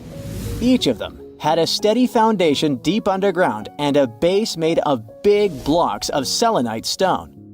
The rest of the tower was becoming thinner and lighter the higher it went. In the 13th century, they demolished many of the towers, and others just collapsed by themselves. Some of them were later reused as city towers, shops, or residential buildings. Now you can see only 22 towers still standing in the center of Bologna. 2 of them have become the unofficial symbol of the city, mentioned in every guidebook. Another historical surprise coming from Italy is that gladiators weren't only male. Gladiatrix were rare, but they did exist. There's evidence that several women took part in Rome's public games. In ancient texts, these women were often called ludia, or mulieres, but not ladies. Some scholars think it means that it was mostly lower-class women in the arena. The term gladiatrix wasn't used in ancient times. It was first coined in the 1800s. Women who chose to become gladiators seemed to do so for independence, fame, financial rewards, and probably debt remission. They were most likely honored like male gladiators. All this was a bit tricky to accept in Roman society at that time, and women's roles in it. At the beginning of the current era, the Roman Senate passed a law prohibiting free-born women under 20 from taking part in arena games. Emperor Septimus Severus banned all women from the arena in the year 200 of the current era. He was probably afraid that women might want to compete in the Olympic Games. It would seriously mess up the existing social order. Pineapples were once the equivalent of designer bags and watches today, a symbol of wealth and status in Britain. You can still see them at the top of the western towers of St. Paul's Cathedral, one of the most famous landmarks of London. Explorers who came back from the Americas described pineapples with so much enthusiasm that everyone was dreaming about trying the king of fruits, as it was called. Pineapples need very high temperatures and years to mature. And despite the cold and rainy climate of England and Scotland, you could see pineapples growing in any wealthy country house garden by the end of the 18th century. They even installed special greenhouses called pineries with heating systems. A single pineapple was worth up to 80 pounds, which is about $15,000 today. Of course, people would hardly eat this expensive beauty, but send it as a gift or display on a dining table until it would rot. Folks who couldn't afford to buy a pineapple would sometimes rent one to show off wealth at a party. The king of fruits became a part of various designs and tableware for the rich. Stone pineapples on gateposts and the pineapple atop the Wimbledon trophy are living memories of that time. Around 1820, there were so many pineapples imported from abroad that they started losing their luxury status. 100 million years ago, there were giant crocodiles living in the Sahara Desert. In the 1990s, paleontologists found fossilized skeletons of primitive crocodiles, including the so-called supercroc. They discovered several partial skeletons from 110 million years ago. This prehistoric giant with a head as large as an adult human was about 40 feet long. That's about 2 times as tall as a giraffe. The croc thrived both in water and on land as part of a diverse ecosystem of ancient North Africa. The expeditions to the Sahara found a whole lost world of ancient crocodiles, with some species that resembled modern animals. One of them was the dog croc.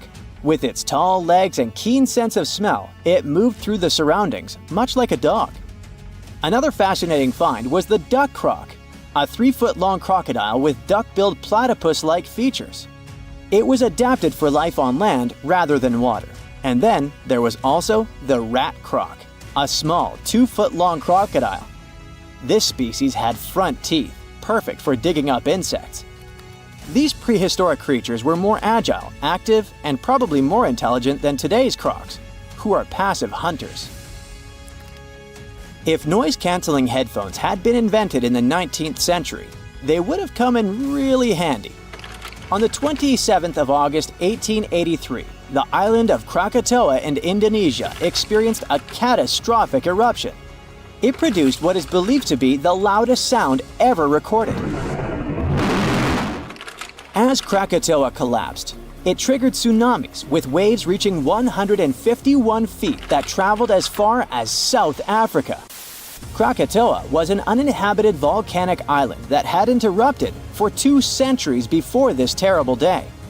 The eruption took the lives of over 30,000 people and caused extreme fluctuations in air pressure, perceived as sound. A barometer at a gasworks 100 miles from Krakatoa recorded 172 decibels.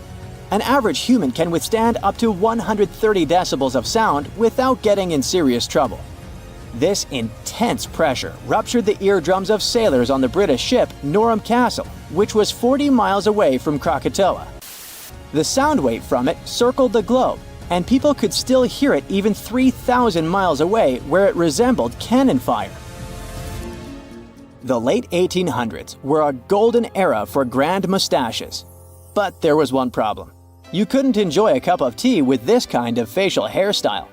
The heat from the tea would melt mustache wax and make the ends droop. Fine gentlemen had to struggle because of it until the invention of the mustache cup. Harvey Adams, a British potter, likely invented the mustache cup in the 1870s. He patented a butterfly-shaped ledge inside the cup with a hole to sip through. Thanks to it, the mustache didn't get wet. These cups quickly became a hit, first in the UK and then across Europe. In the United States, they were sold at stores like Sears and Marshall Field's, now part of Macy's. Mustache cups came in various shapes and sizes. Some, like farmers' cups, could hold up to a pint of tea. Others were smaller porcelain pieces shaped like conch shells or decorated with the owner's name. They often came with matching saucers. Lord Byron, one of the greatest British poets, kept numerous dogs and cats and a whole bunch of exotic animals. There was a monkey, a crocodile, a fox, peacocks, a bear, and several badgers. When Byron attended Trinity College, Cambridge, college rules prohibited keeping dogs on the grounds. He got really angry and decided to go around the rules. Byron brought a tame bear as his pet. The college authorities argued with him, but since the statutes did not specifically mention bears, they had no legal grounds to remove either the bear or its owner. Byron walked the bear on a chain, talked to it, and even considered applying for the bear to become a student at the college. We still don't know how and where Byron got the bear, but when he left Cambridge, he took the bear with him to his estate in London. What if I told you you just won a round-the-world trip to visit the planet's most famous landmarks? Nice, right? But there's a catch. You might be visiting them for the last time in your life. That's because these landmarks are threatened to disappear during your lifetime. Yikes! Ah, Paris, the city of love. For our modern eyes, it's hard to imagine the city without its most famous landmark, the Eiffel Tower. But it wasn't always there, of course. Gustave Eiffel, the tower's architect, was commissioned to expose it during the 1889 World Fair. But the so-called Iron Lady was only meant to stand for 20 years. After that, it was going to be demolished, except that, this plan was never implemented. The tower wasn't taken down because of an antenna built on top of the tower, and it conducts wireless signals. But there's a problem. The Iron Lady is made of iron. And with time and bad weather, which Paris happens to get a lot of, iron deteriorates. It rusts, and this rusting makes the iron weak, up until the point where it can crack. And if a tower that is made purely of iron starts to crack, you know what this means. No more selfies eating croissants in front of the famous Tour Eiffel. Apparently, French authorities are aware that this is happening, but instead of repairing the whole tower, they're kind of just painting over the rust. Your next stop is in beautiful Rome. You are here to visit, you guessed it, the Colosseum, one of the world's most visited monuments. The gladiators used to put on shows there. Well, you might as well say arrivederci to it while you can. Like a lot of ancient monuments, the Colosseum is in danger of disappearing. It survived for almost 2,000 years since it was commissioned by Emperor Vespasian. But due to yearly exposure to harsh weather, the monument is getting weaker. The problem here is mainly snow. When snow falls upon the Colosseum, the freezing water infiltrates the cracks of the rocks and makes them bloat. You know, like when you put a soda can into the freezer and the bottom pops out? I know, snow is a kind of infrequent visitor in Rome, but even rare below-zero temperatures can damage the Colosseum seriously. And since we can't control the weather, who knows how long we'll get to see this beauty around? After hopping on a red-eye to India, you arrive at the unique Taj Mahal.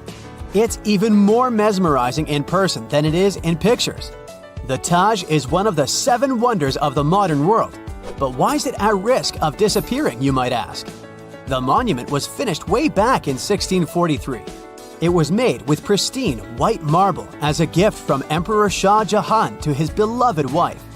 But if our white shirts get dirty just by stepping outside the house, imagine an open-air monument that has existed for over 4 centuries. The Taj Mahal is located in the city of Agra, right beside the Yamuna River. Over the years, the region has become very polluted, and all of this pollution is helping to destroy the Taj. India's Supreme Court has been on the case for many years now, and they say the monument is turning greenish and brown. So, high authorities decided that either the local government restores the Taj Mahal completely, or they'll shut it down, or worse, destroy it.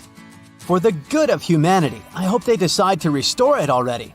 Otherwise, we'll be down to only 6 wonders. Finally, you've made it to South America. More specifically, you're now in the mountainous country of Peru. If you're not used to such high altitudes, you might get a little dizzy. But it's worth it to see the mesmerizing Incan ruins of Machu Picchu. The city is located at over 7,000 feet above sea level, and no one knows how the Incas built such a sophisticated village. That's why the site attracts around 440,000 visitors every single year. But since regulation is not so strict, the site is also slowly deteriorating. Machu Picchu may be the victim of something known as over-tourism. I mean, if you look at any footage from the site on a normal day, it's pretty packed up. And even if it's a stone-made town and stones are pretty resistant, they do suffer from erosion. Man-made or weather-made. Oh boy, I really don't like the sound of that.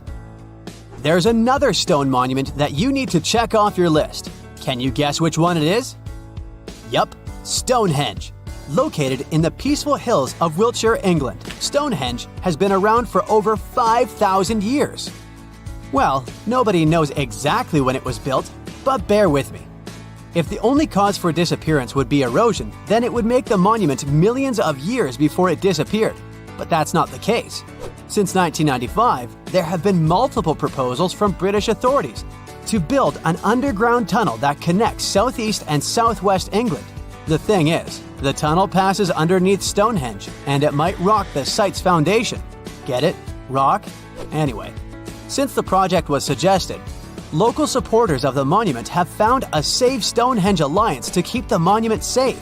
They strongly believe that any enterprise, such as this tunnel, will severely harm the site. Ah, Egypt. This time, to arrive at your destination, you travel in style. And by that, I mean camels. Just for the photo op, of course. But why are you here? You came to check out the Great Sphinx. You know, the one with the broken nose? The Sphinx was also built way back in the day. Try over 4,000 years ago. And back then, they used what they had at their disposal, limestone. Now, some researchers think that hazardous weather may be damaging the Sphinx's limestones. You see, they're very porous types of rock, so water easily infiltrates inside of them, making erosion stronger and faster. But water is also coming from down below. Unlike the pyramids of Giza, the Great Sphinx was carved directly from the bedrock. And right underneath the monument, there's a riverbed, which also infiltrates into the Sphinx, making it weaker. Fingers crossed that Egypt doesn't get a lot of rainfall in the next few centuries. I hope you brought your swimsuit because it's time to dive deep into the Dead Sea. Except that you probably won't get too deep. You know, since there's so much salt in the water that you basically only float. Fun fact, this sea is 10 times saltier than the ocean. It may be a little ironic that the Dead Sea is at risk of actually perishing, but it's true. The lake level is dropping 4 feet every year. It has to do with one of the sea's main tributaries. A tributary is a river that flows into a much larger body of water. The thing is, the region is not so rich in natural water, so some of the local authorities ended up diverting small tributaries for basic human uses. But since every action has a reaction, the Dead Sea is now facing some difficulties. Back in the USA, it's time to visit the city that never sleeps. And if you've understood this trip by now, you already know the landmark we're visiting. It's Lady Liberty. It may come as a surprise to some, but the famous Statue of Liberty was originally copper. It's turned green due to oxidation. I mean, maybe I would also turn green if I was constantly exposed to New York's harsh weather. Some researchers say that air pollution can also speed up oxidation processes, threatening the long life of Lady Liberty. Of course, New York City does its share of maintenance. Hopefully it'll be enough for us to keep seeing the statue during our lifetime. Hey, it's time to head back home. I sure enjoyed this trip. Hope you did too. Let's hope we can still visit these places. Hey, check it out. You could technically live in the Eiffel Tower if you don't mind residing in a small apartment. Gustave Eiffel designed the tower to feature a private apartment for himself right at the top of the construction. He left the place all neat and tidy with all the necessary furniture. These days, the apartment is home to 2 mannequins, that of Eiffel himself and his equally famous friend Thomas Edison. A sneak peek at the apartment is available for tourists who purchase a ticket to the top of the tower. If you ever pass through Trafalgar Square, you'll surely miss London's smallest police station, since it's hidden beneath a lamppost. The reason why it was placed there back in 1926 was to let police officers be close to public rallies. They happen quite a lot in that area. Some even said it used to have a direct phone line to Scotland Yard. It's now used as a cleaning station, so there isn't much to see there apart from some mops. Grand Central Station, one of New York's busiest, has a great hidden activity for travelers. There are tennis courts available in a secret space named the Annex. This area used to host a lot of different things back in the day, from a recording studio to an art gallery. These days, though, the location is known as the Vanderbilt Tennis Club and can be visited by the public. Similar to Mr. Eiffel, producer Samuel Lionel Roxy Roxafel designed a hidden apartment for himself in the Radio City Music Hall in New York City. He also asked for the apartment, now called the Roxy Suite, to be decorated in the Art Deco style. It features 20-foot-high ceilings covered in gold leaf and walls with floor-to-ceiling plush drapes. These days, only Radio City performers and VIP guests can visit the location. You might be able to rent it out too, but they say the prices are very high. Rome's best-known symbol, the Colosseum, has secret tunnels hidden beneath its grounds. Back in the day, ancient Romans used these passageways to keep wild animals, like lions, tigers, elephants, and bears, as they were used for gladiator fights and other types of entertainment. They've been open for visitors since 2010, along with the Colosseum's plumbing system. It was quite the technological advancement for the time, featuring drinking fountains and even toilets. There are some people that have criticized the opening of these secret tunnels. They believe it might affect the building's structure, given the huge traffic of visitors. The Empire State Building is said to have 102 floors, but that's not true. It actually has a secret 103rd floor. The way to access it is through a hidden staircase located on the 102nd floor, but it's mostly available for the building's engineers and celebrities from time to time. That's not all. The 103rd floor leads to the Empire State Building's capsule. It's the building's famous dome. One of the most famous American landmarks features a mysterious hidden chamber. If current records are true, there's a secret room behind Abraham Lincoln's head from Mount Rushmore. It was meant to keep relative artifacts and documents of American history, like the Declaration of Independence and the Constitution. We now know these important documents are kept in another location, and the Mount Rushmore room remains inaccessible to the public to this day.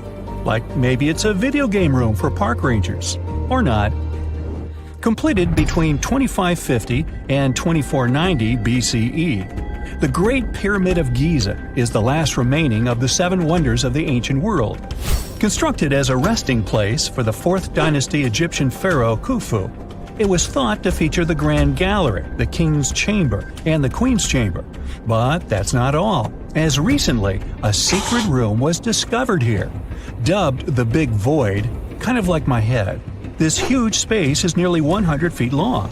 Its main purpose is still up for debate, but some archaeologists believe it was used as an internal ramp to help build the massive structure. Cinderella Castle is the main attraction of Disney World in Orlando, Florida, in an area called the Magic Kingdom. It does have a hidden room of its own, dubbed the Cinderella Suite. The suite was originally intended to host Walt Disney himself and his family. He passed away in 1966, and he never got to see the final result. It was finally finished in 2006, and ever since, it's only been open a limited number of times and only for visitors invited by the Disney company. Grand Central isn't the only station with hidden features. Italy has its own Milano Centrale, the country's second-largest railway station. More than 320,000 passengers pass by these walls every day. But most of them never notice the closed doors on the sidewall of the station leading to the Royal Pavilion, a fashionable area designed as a waiting room for the royal family. The pavilion features 2 grand halls divided into 2 floors with luxurious furniture, styled marble, all decorated with royal sculptures. Now, even the Statue of Liberty has a hidden room. Try to guess where it is? It's in the torch of the statue. Now, unfortunately, it's not available to the public ever since it was completely closed back in 1916. A camera was placed here back in 2011 to allow people to enjoy live streaming of the panoramic view. A statue of Leonardo da Vinci, located at Rome's Da Vinci Airport, was first unveiled back in 1960. It recently went under renovation. One of the workers made a mysterious discovery during this process: a small hole somewhere in the middle of the statue at about 30 feet. When it was carefully opened, 2 parchments were found inside. Written in classical Latin, the first document told the story of the area that now houses the airport. The other one provided a list of people who attended the inauguration of the statue. The U.S. Supreme Court in Washington, D.C. has a secret sports facility where clerks, off-duty police officers, and other Supreme Court employees can play basketball. The court, located on the top floor of the building, is obviously dubbed the highest court in the land. Excuse me while I dribble. Disneyland's Club 33 is located in the New Orleans Square section of the theme park in Anaheim, California. This exclusive club houses only 500 members, and it was inaugurated in 1967. It aimed to entertain celebrities, politicians, and sponsors. The decorations were courtesy of Walt Disney himself and his wife. Services here come at a hefty price. Members have to pay $25,000 to join the club, and later a yearly fee of between $12,000 to $25,000. The entrance to the club was easy to miss, since it was hidden behind a doorway with a single gold plate that had the number 33 engraved on it. A makeover of the club took place in 2014. They moved the entrance to an even more secret location, but people can still see the old one in its original place. The New York City public libraries have hidden apartments too. Employees and their families could stay in those hidden rooms that are placed above many of the public libraries. Most of them are either closets or empty rooms these days, but some of them are available to the public, like those belonging to the $4.4 million renovation project of the apartment in the Washington Heights branch. It was transformed from an old, dusty, 3,750 square foot space into a dedicated teen area and tech center that also features rooms for adult education programs. Cool! You've just reached your perfect spot on a deserted beach. It's so quiet here that you start to doze off. But as you open your eyes, you are shocked. Wait a minute, is that an actual house that's just been washed up on the shore? It may sound like the beginning of a sci-fi novel, but not if you live near this beach in El Salvador. There's a mysteriously abandoned house there that looks as if it's just been washed ashore. How did this villa end up there? How long has it been here without anyone noticing it? This mysterious construction is 46 miles south of El Salvador's capital, San Salvador. Locals say the building used to be a hotel called Puerto Ventura. At the time it was built, its main attraction was the fact that it was really close to the sea. Unfortunately, the engineering behind it wasn't well planned out, all because locals didn't need any official permission to start the construction. The hotel was too close to the water and dangerously exposed to the elements.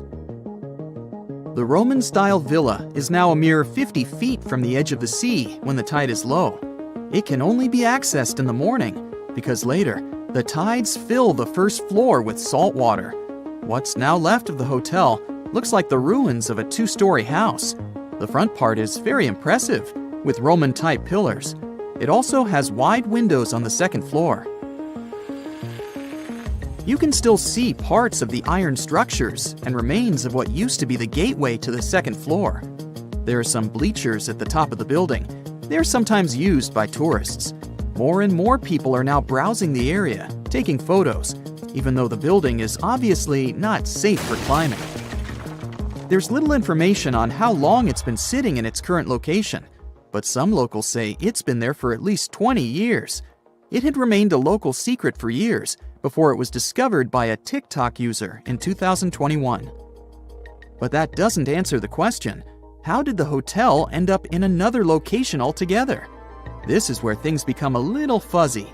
While some locals say that the building was abandoned decades ago, others claim it was deserted after Hurricane Mitch hit the area back in 1998. Hurricane Mitch was one of the most dangerous weather phenomena to ever hit Central America. During the storm, the winds traveled at 178 miles per hour, and the hurricane itself lasted for about 15 hours. It was also the cause of a huge amount of rainfall, which resulted in floods and many dangerous landslides. Being built so close to the shoreline, the former hotel had little chance of surviving the extreme weather conditions, so it must have been literally displaced. After sitting under the sun, you might start dreaming of some snowballs getting washed ashore. To even out the temperature. I'm not kidding. This strange natural phenomenon did happen back in 2016. It resulted in about 11 miles of the coast of the Gulf of Aab in West Siberia getting covered with huge snowballs. Because of the low temperatures, small pieces of ice started to form in the water. Afterward, the wind and waves rolled them into giant snowballs. Some of them were the size of a tennis ball, but others were up to 3 feet wide. A 2004 Harley-Davidson night train motorcycle popped up ashore on a British Columbia beach back in 2012. It was neatly packed inside a shipping container. It took some time to do it, but the owner was eventually traced down. His name was Ikuyo Yokoyama, and he lost his motorcycle after a tsunami struck Japan on March 11, 2011. To get to its final destination, the Harley-Davidson traveled more than 4,000 miles. To celebrate its long journey, Yokoyama donated the bike to the Harley-Davidson Museum in Milwaukee. It's been on display there ever since, in case you want to visit. This strange phenomenon made it look as if someone spilled dish soap all over the beach. But it does happen pretty often in Queensland. Sea foam covers the shore there a couple of times each year. It mostly happens after a storm, when ocean waves move dissolved organic matter around. It's basically like a giant ice cream maker. After Cyclone Debbie back in March of 2017, some beaches actually needed to be closed because of huge amounts of white foam. The wind even brought some of that foam to the nearby towns, making locals believe it was snowing. Would you be surprised to see a 6 by 6 foot rusty metal die washed ashore on your local beach? Because back in 2017, people in Coeur d'Alene in Idaho sure were. It turned out to be an old storage tank. Someone decided to spice it up a bit by adding some white spots to make it look like a die. In 1992, thousands of rubber duckies got stranded at sea after a large container ship that was transporting them was hit by a wave. As you can imagine, the ducks started popping up all over the world, in Hawaii, Alaska, South America, Australia, in Europe, and even in the Arctic. It's estimated that a couple hundred of those unlucky rubber ducks are still out there. Interestingly, they turned out to be very useful to scientists. Based on their movements, researchers can monitor the direction of water currents. If you happen to like dinosaurs, you'll be happy to know sea waters can also bring ashore some fossils. In 2018, a large dinosaur jawbone ended up on the coast of Lilstock Beach in Somerset, England. It used to belong to a dinosaur called Ichthyosaurus. Thanks to this finding, scientists were able to make an impressive discovery. Before, they thought the Ichthyosaurus could reach a maximum length of about 69 feet. But after they studied the jawbone, they ended up recalculating the creature's size. They concluded that the Ichthyosaurus could grow up to 85 feet. The Megalodon was the largest predator in our planet's history. It lived almost all over the globe, except near the poles. How do we know that?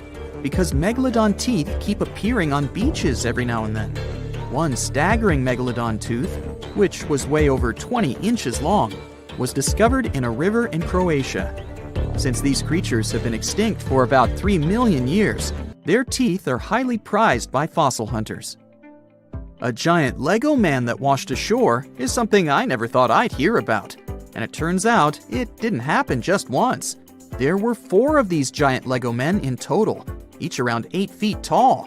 One was found in England and one in the Netherlands, while the other 2 popped up in Florida and California.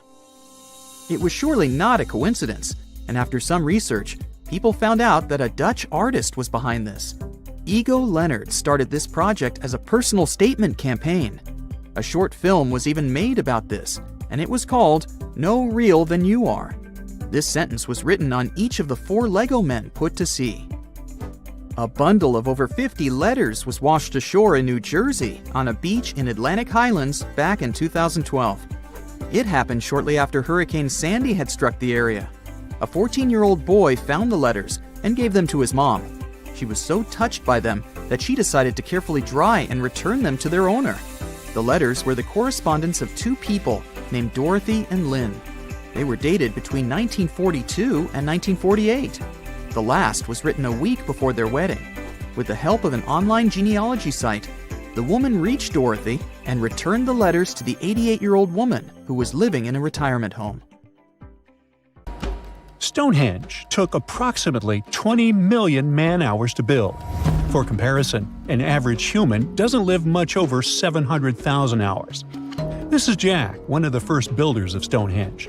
Let's say Jack lived to be 80 years old, which is extremely improbable, but it makes it easier for me to crunch the numbers, thanks.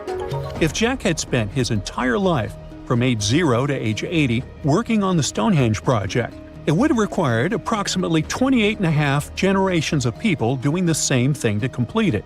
That's next to impossible. To make it more plausible, let's multiply that by 2. After all, Jack wouldn't want to dedicate his entire life to moving stones, and he didn't live to be that old. Thus, we arrive at around 57 generations needed to build Stonehenge.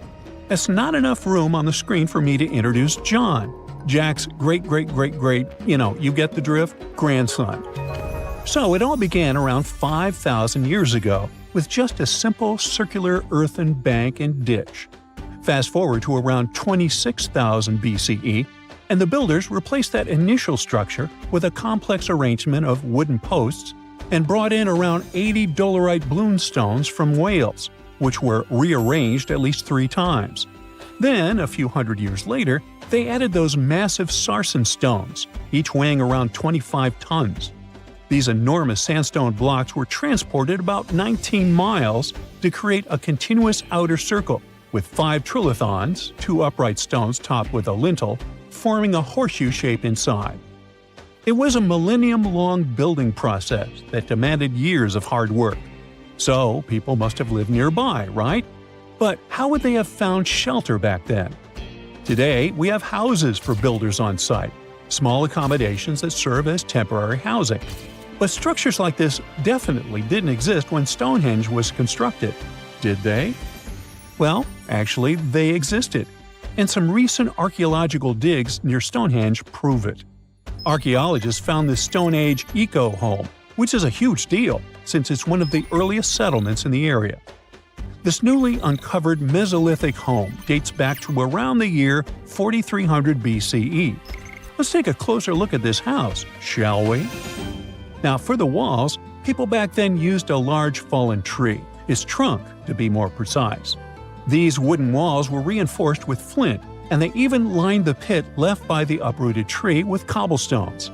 To create the roof, they opted for animal hides, which sounds like a wise choice. They must have provided protection against the unpredictable weather of the British Isles. Now, you might be wondering, the weather in Britain is indeed unpredictable, and it has been that way since time immemorial. So, how did the builders manage throughout most of the year, particularly during the winter months? Well, the answer is simple. There was a hearth on site, which isn't surprising, but the system they employed was quite ingenious. A hearth inside the house would have posed too great a risk, yet bringing hot stones into the dwelling was perfectly safe. While they were hot, they couldn't ignite the building. So they used these stones from the hearth as a heat storage system to keep warm at night. And as a final touch, they even incorporated various stones for decoration. They didn't exactly get a Pinterest house, but it added a touch of elegance for sure. And if you think this discovery is merely about the houses, think again. It significantly changes our understanding of how people lived during that time. This discovery places them in an important prehistoric setting right at the start of the Neolithic area, sparking some interesting questions about whether these early folks could be related to the people who built Stonehenge. But there's a big worry. Experts are concerned that this significant find, along with other buried archaeological sites, could be at risk if the authorities go ahead with plans to build a tunnel to reroute the A303 away from the World Heritage Site. Sure thing, the house the scientists found wasn't in perfect shape, and it lacked some crucial elements people use for living. Some of them decayed over time, while others were simply absent. So the scientists took 20 tons of chalk, 5,000 hazel rods, and 3 tons of straw, and used all this to recreate the 4,500-year-old design houses. These new buildings are located close to Stonehenge, which is incredible since in this area, planning permission for even a new cowshed is problematic. So, what are these houses like? Well, first off, there are 4 of them, and they're oval-shaped. They're built on the foundation of real houses that stood there about 4,500 years ago, just around the time the Stonehenge Eco House was going up. The houses aren't very big, they're single-room structures. When it comes to dimensions, it was straightforward to estimate since we could gauge the size of the roof and the height of the walls based on the foundations. Each side measures about 16 feet. However, the roof structure remains a bit of a mystery. There were a few differing thatching techniques back then, so pinpointing the exact method used for these dwellings is kind of a guessing game. For now, we think it involves knotted or tied straw carefully secured onto a hazel-woven frame. When fires are lit, the smoke from the hearth wafts up through the thatched roof. Now, remember those 20 tons of chalk? That was needed for the floors and walls. The white chalk walls and floors reflect sunlight and capture heat from the fire. But here's the kicker. The builders encountered a challenge because the ground was so waterlogged that some of the chalk floors took weeks to dry out. By the time they should have been bone dry, they were still as sticky as chewing gum. Now, it's safe to say people 4,500 years ago faced similar struggles, and we can really appreciate what they went through while building their homes. The final layer of daub was applied using rags, giving a smooth, almost shiny finish that looks surprisingly classy. The interiors are furnished with wooden and wicker beds and shelves, along with clay pots and jars, all centered around a cozy hearth. The spaces feel surprisingly roomy and are filled with light that streams in through the thatched roof, bouncing off those white walls. Plus, the woven furniture adds a nice touch of authenticity to the vibe. The fires have been lit, and the first meal, bread crafted from flour ground on a stone mill next to the hearth, has been prepared. Those who tried the bread were pleasantly surprised by its flavor, finding it quite tasty. Now, here comes the bummer. Those who recreated the houses did cheat a little. While the materials used were authentic, the tools weren't. They used cement mixers to mix the daub, wheelbarrows to transport the timber, and logs by the hearth were split with steel axes instead of stone ones. Still, the builders aren't professionals, they're volunteers. So I think a bit of cheating is totally cool in this case. There are other volunteers on site who are more than happy to chat about the daily activities of the Stonehenge builders, from grinding grain with a quern to making rope from rushes. But these houses and the Eco House aren't the only remarkable things in the Stonehenge area. Some years ago, archaeologists uncovered a burial site close to Stonehenge that predates the monument itself. This Neolithic long barrow, dating back approximately 56 to 5,700 years, likely contains the remains of some of Britain's earliest inhabitants. The burial site was identified through aerial images that revealed its distinct shape beneath the crops. Salisbury Plain is rich with ancient sites, including Stonehenge, various mounds, and monuments. The area has remained undisturbed over the centuries, which is likely why so many ancient structures are still intact. This discovery also shows a significant shift in human lifestyle during that era, marking a transition from a nomadic existence to settled farming and animal husbandry, much like the Eco House itself. The long barrow in question measures about 85 feet long and 65 feet wide, though much of its above-ground structure has been lost to farming over the years. If this site is like others in the vicinity, it contains the remains of 30 to 50 individuals, along with cow skulls, which were significant to those early communities. Before we get into the reason why and how there are pyramids all around the world, let's talk about some of the examples. I'll start with the Pyramid of the Sun in Mexico. These folks really knew how to build a city. Their well-planned urban center spanned over 7 square miles and boasted several pyramids. But the Pyramid of the Sun is the most impressive. This giant pyramid was built way back in 100 CE and is one of the biggest structures of its kind in the whole Western Hemisphere. It's so big that it's 216 feet high above the ground. If you ever find yourself in this ancient city, you won't be able to miss the Pyramid of the Sun. It's right there on the east side of the Avenue of the Dead, the city's main north-south street. To build this incredible pyramid, around 1 million cubic yards of material were used, including a special kind of red volcanic rock called Hypogeum. Impressive, huh? We don't know too much about the people who built the Pyramid of the Sun or its purpose.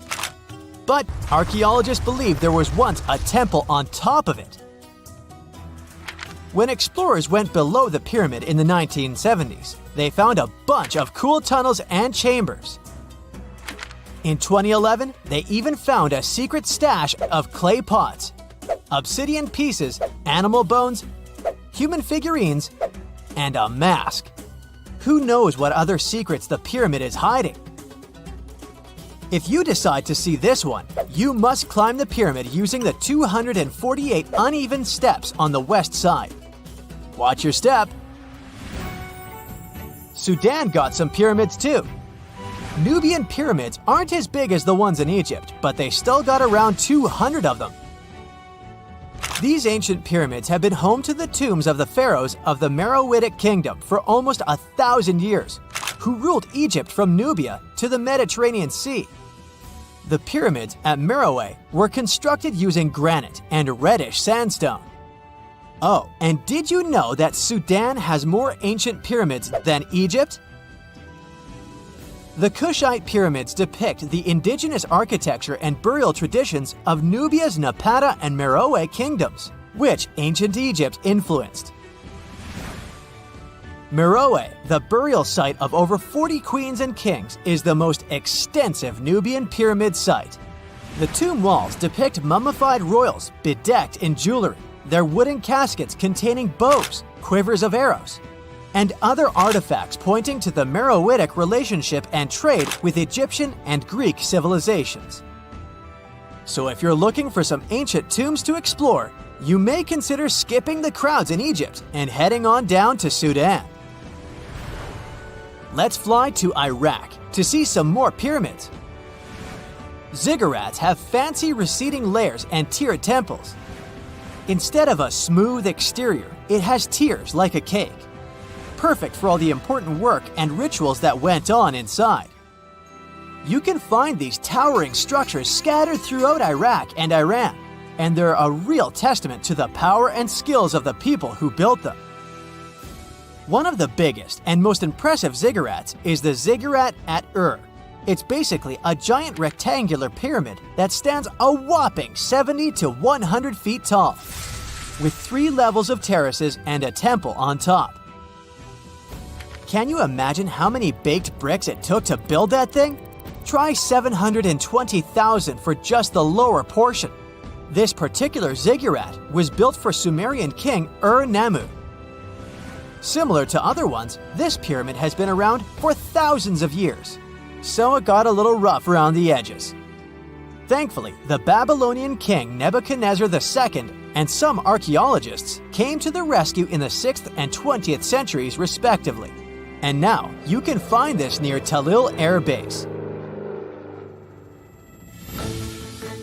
The ziggurat at Ur was built in 2100 BCE by King Ur-Nammu for the moon deity Nana. It was the tallest building in the city, and you could see it from miles around. It was like the medieval cathedral spire of its day. People would come here to bring their agricultural surplus and get their food allotments and seek spiritual nourishment. Sadly, the Nana temple at the top of the ziggurat didn't survive, but we do have some blue glazed bricks that may have been part of its decoration. The lower parts of the ziggurat are pretty amazing though. The architects even included holes in the temple's baked exterior to let the water evaporate from its core. Since we explored some of the pyramids on our planet, let's take a broader perspective. They can be found in many parts of the world. Egypt has over 100 pyramids, double that number in Sudan, and dozens of others are scattered in the Middle East and China. The Americas have the most pyramids in total, with more pyramids than the rest of the world combined. These pyramids are located in Mexico, Guatemala, Honduras, and El Salvador. Time to know more about the evolution of pyramids through history. The oldest pyramid is in Egypt. This pyramid was a step pyramid, which was created by placing one layer of stone on top of another. The pharaoh Sneferu is credited with creating the pyramid shape we recognize today. During his 45-year reign, he built 3 pyramids. His first 2 attempts failed, but he finally got it right with the Red Pyramid, which is considered the first true pyramid. It was Sneferu's son, Khufu, who built the Great Pyramid of Giza, which was the tallest human-made structure on Earth for almost 4,000 years. Latin American pyramids are similar to early Egyptian step pyramids, but they were built independently with no knowledge of each other. The pyramids in Sudan were built around 700 BCE and are tall but much narrower than those in Egypt. How in the world did all these civilizations build these things without even texting each other? After all, the Aztecs, Mayans, and ancient Egyptians were about as different as possible. But despite their cultural differences, they all seem to agree on one thing: pyramids were pretty cool. Step pyramids are all around the world because they were the most feasible and stable way to build large and tall structures without access to lighter building materials like wood and metal. The triangular form with a square base is the best way to build a sturdy structure, and having a cube structure would require more material for less height. Now, when it comes to pyramid design, the Egyptian pyramids were like giant triangles with a square base, smooth sides, and a pointy top. On the other hand, the Aztecs and Mayans went for a tiered cake look, with steps leading up to a flat platform on top. So, while all these pyramids share the same basic shape, they have their own unique flair. Each group built its pyramids using different materials, techniques, and slope angles. So while they may have been inspired by each other's work occasionally, they were just doing their own thing. Egyptian pyramids had smooth, angled sides that were designed to help the pharaoh's soul ascend to heaven. The Pyramid of the Sun was built over a series of caves that served as a passageway for the deities. The Maya built the temple of Kukulkan in Chichen Itza to honor the deity Kukulkan, usually represented by a serpent. Nicknamed El Castillo, it has 91 steps on each side, plus a platform. That's 365 steps, one for each day of the Mayan calendar. Tell me, Brightsiders, how were pyramids built? To begin with, humans made them, not a foreign race from space that landed on Earth. You see, one thing that all pyramids have in common is that they were built without advanced tools or even the wheel. It took a lot of people to build them, including skilled laborers and architects. For example, it's estimated that 20,000 people built the Great Pyramid of Giza, and it's believed that most of them were skilled laborers. Building pyramids was a massive undertaking that required years of planning and effort. The Great Pyramid at Cholula, Mexico, took 600 years to complete. I bet you've never heard of the legendary oasis of Zerzura. This ancient city is said to be hidden somewhere deep in the Sahara Desert, and its discovery could mean unimaginable riches and untold secrets. According to an anonymous 15th century Arabic guide, the key to unlocking the city lies in the beak of a bird carved on the city gate. Zerzura might not be as popular as Machu Picchu or the pyramids, but that just makes it more mysterious. Legend has it that Zerzura is built around this big oasis somewhere in the desert west of the Nile. Apparently, it's made out of white stone and has all these luxurious houses and gold decorations. The story goes that a scribe wrote down the account of a traveler who stumbled upon Zerzura while looking for his lost camel. At one point in his journey, the man got caught up in a sandstorm, where he got separated from the rest of his group. The traveler kept wandering in the desert for days, and then, out of nowhere, two men showed up and guided him to the city of Zerzura.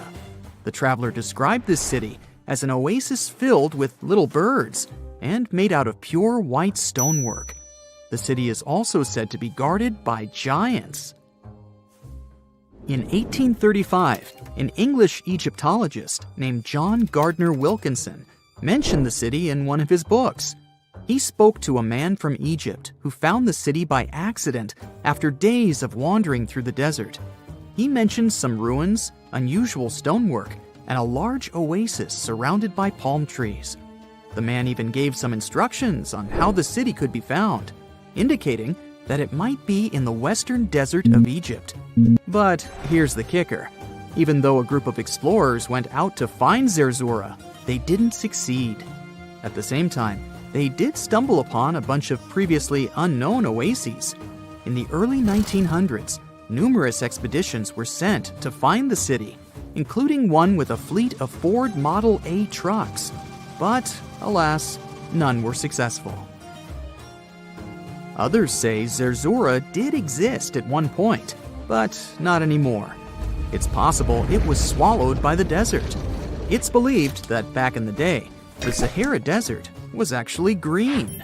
Scientists even found traces of ancient rivers that flowed through the area 100,000 years ago, creating green corridors across the desert.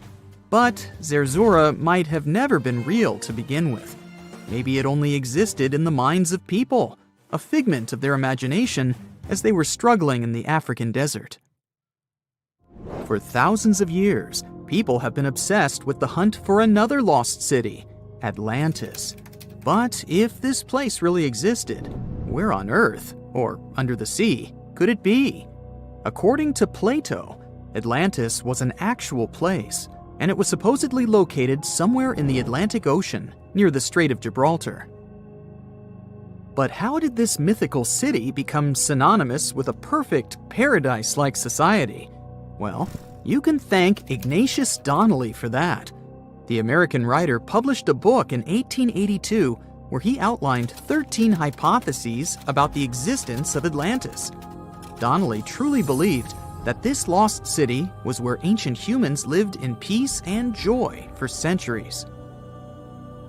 Donnelly even thought that Atlantis was the original source of many ancient civilizations around the world. And if we just followed Plato's clues, we could totally find Atlantis. Sounds like a treasure hunt, right? What inspired Donnelly to go on this quest in the first place, you might ask? Apparently, an amateur archaeologist discovered the city of Troy, using Homer's The Iliad as a guide. Well, if Troy was real, then why not Atlantis? Back in the day, some people believed that America was the legendary Atlantis. Columbus really stirred up some excitement when he brought back news about the New World to Europe.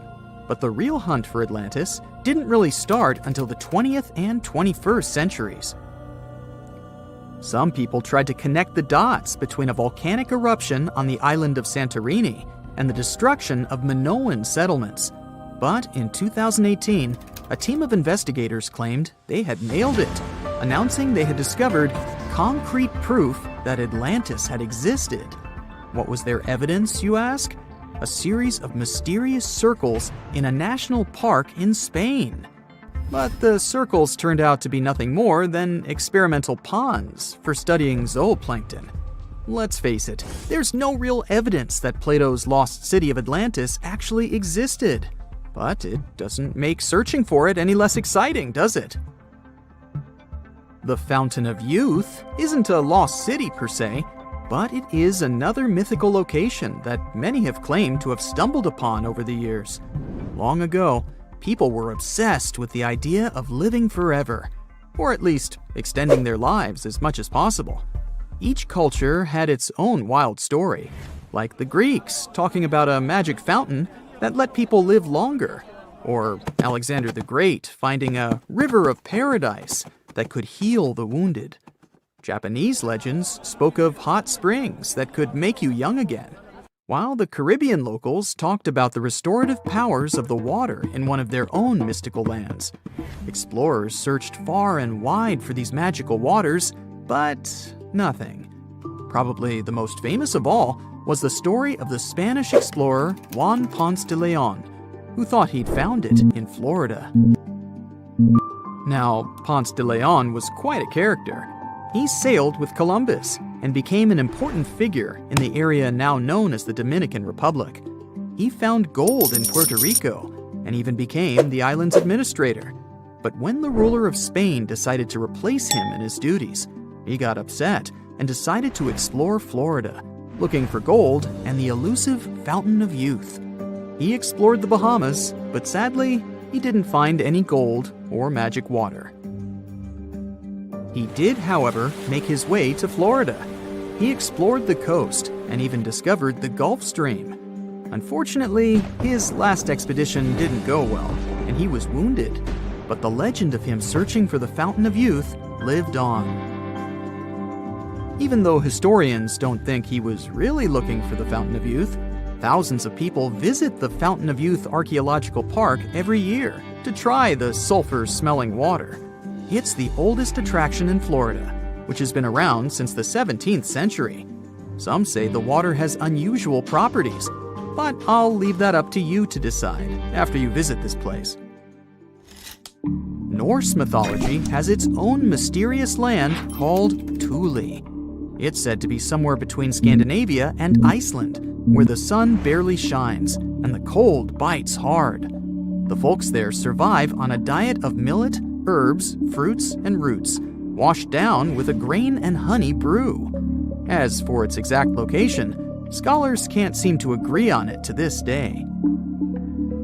The legendary ancient Greek explorer Pytheas was said to be the first to stumble upon Thule during his quest for tin mines. He sailed his way up north, passing by Scotland, and after 6 long days of sailing, he reached Thule. The people there, according to Pytheas, were quite primitive, but that's no surprise since they were just simple farmers living off the land. They showed Pytheas where the sun set on the shortest day of the year. They also told him that in winter, the sun never rose at all, and in summer, there was no night. For many years, historians have been debating the true identity of this mythical land of Thule. Some say it's Iceland, while others claim it's Norway. A little bit of progress has been made recently with the help of a team of researchers. If their findings are correct, Thule might be the elusive island of Smola. That's farther south than any of the Norwegian islands that were on the list of contenders. It may be too soon to celebrate, but it does look like Thule has finally been found. If you've ever wondered what it feels like to walk on diamonds, head straight to the town of Nördlingen in Germany. It seems like a typical fairy tale village with cute houses and red roofs, but its walls and streets are actually studded with over 72,000 diamonds. You'll need a microscope to see them, but they're definitely there. When the first people came to live here, somewhere around the 9th century CE, they were positive they were settling down in a volcanic crater. They didn't know the stone they were using for construction was embedded with millions of tiny diamonds, and the origins of the crater were out of this world. An asteroid slightly larger than half a mile in diameter hit our planet around 14.5 million years ago in what is now Bavaria and left a crater 16 miles wide. The bedrock was under such intense heat and pressure that the bubbles of carbon inside transformed into tiny diamonds at a concentration like nowhere else in the world. The locals didn't pay attention to their houses, built of what was left of that asteroid impact, shimmering on sunrise. Then, in the 1960s, 2 geologists arrived from the USA, studied the landscape from a distance, and noticed it didn't look exactly like a volcanic crater. After further research, they realized their theory that the crater was shaped from above and not from below proved right. They even had to change school books after the discovery, not to mislead the students. Once the word of the crater had spread, NASA got interested in it and sent their Apollo 14 and Apollo 16 astronauts to visit it to learn about what kind of rocks they'd find in space and which of them were worth bringing home.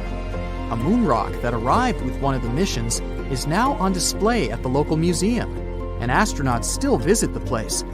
The locals, though, are so used to living among diamonds, they don't even find it special. The Australian town of Coober Pedy is known as the opal capital of the world and exists completely underground. The town even has the first 4-star underground hotel in the world. The reason people settled in this area was to work at an opal mine. Back in the day, the miners could hardly survive under the burning desert sun, so someone decided to put a tent directly into the mine. Then it turned into a home. Now, Coober Pedy has around 2,500 residents from different countries, about 30 shops, an opal gallery, museums, a bar, and other buildings, and is a popular tourist attraction. The town of Manawi, Nebraska, in the USA, has a mayor, a clerk, a treasurer, a librarian, a tavern keeper, and a bartender. Yet, the population is officially just one.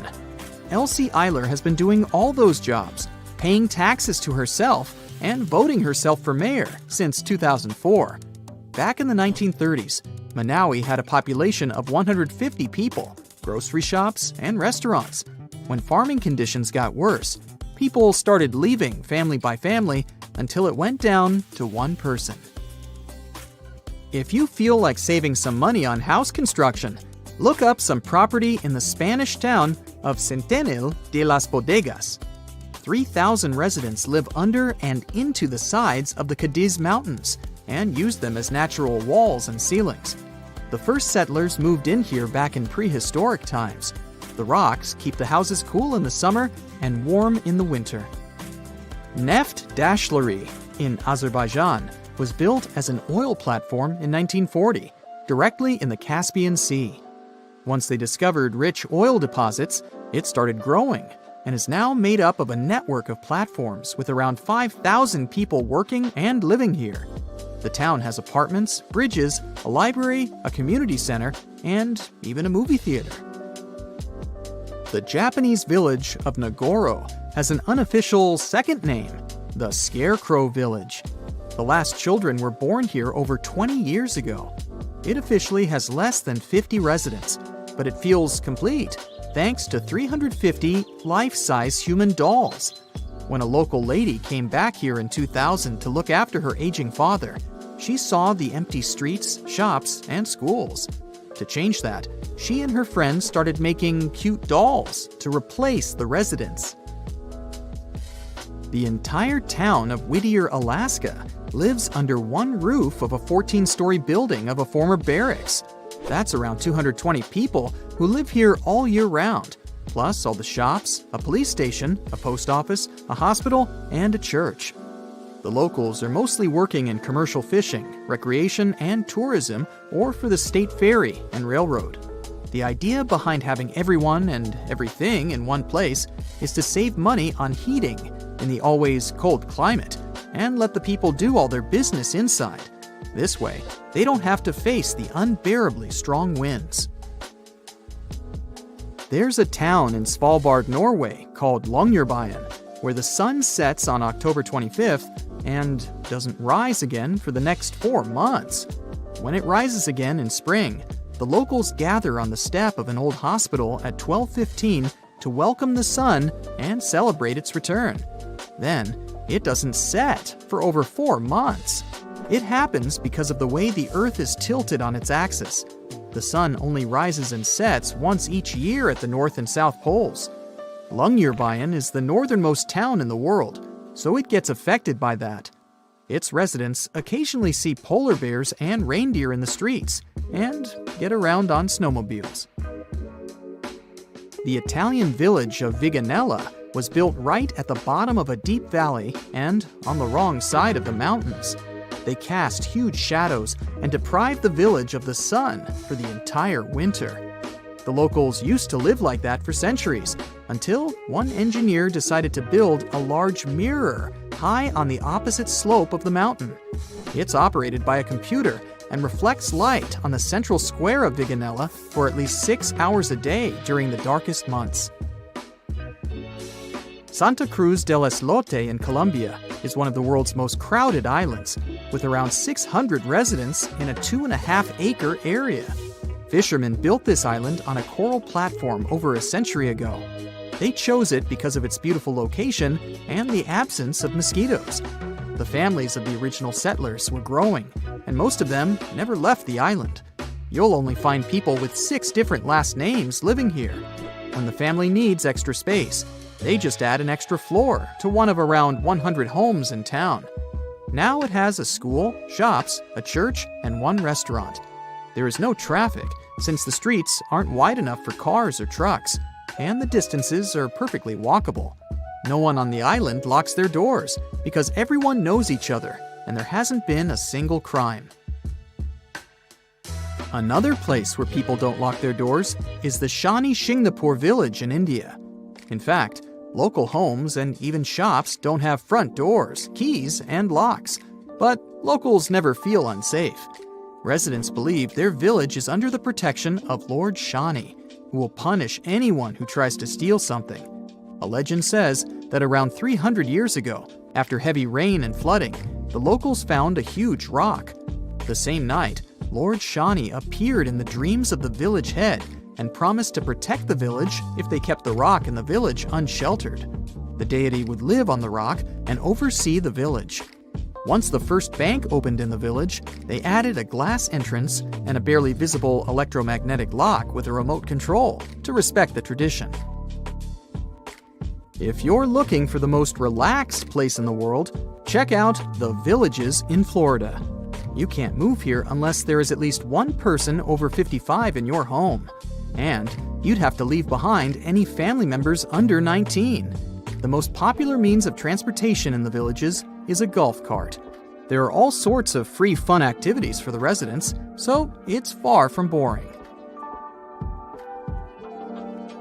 Rekat structure is a giant formation in the Sahara that looks exactly like a giant bullseye. It's so wide that you can see it from space. Even the CIA got interested in it.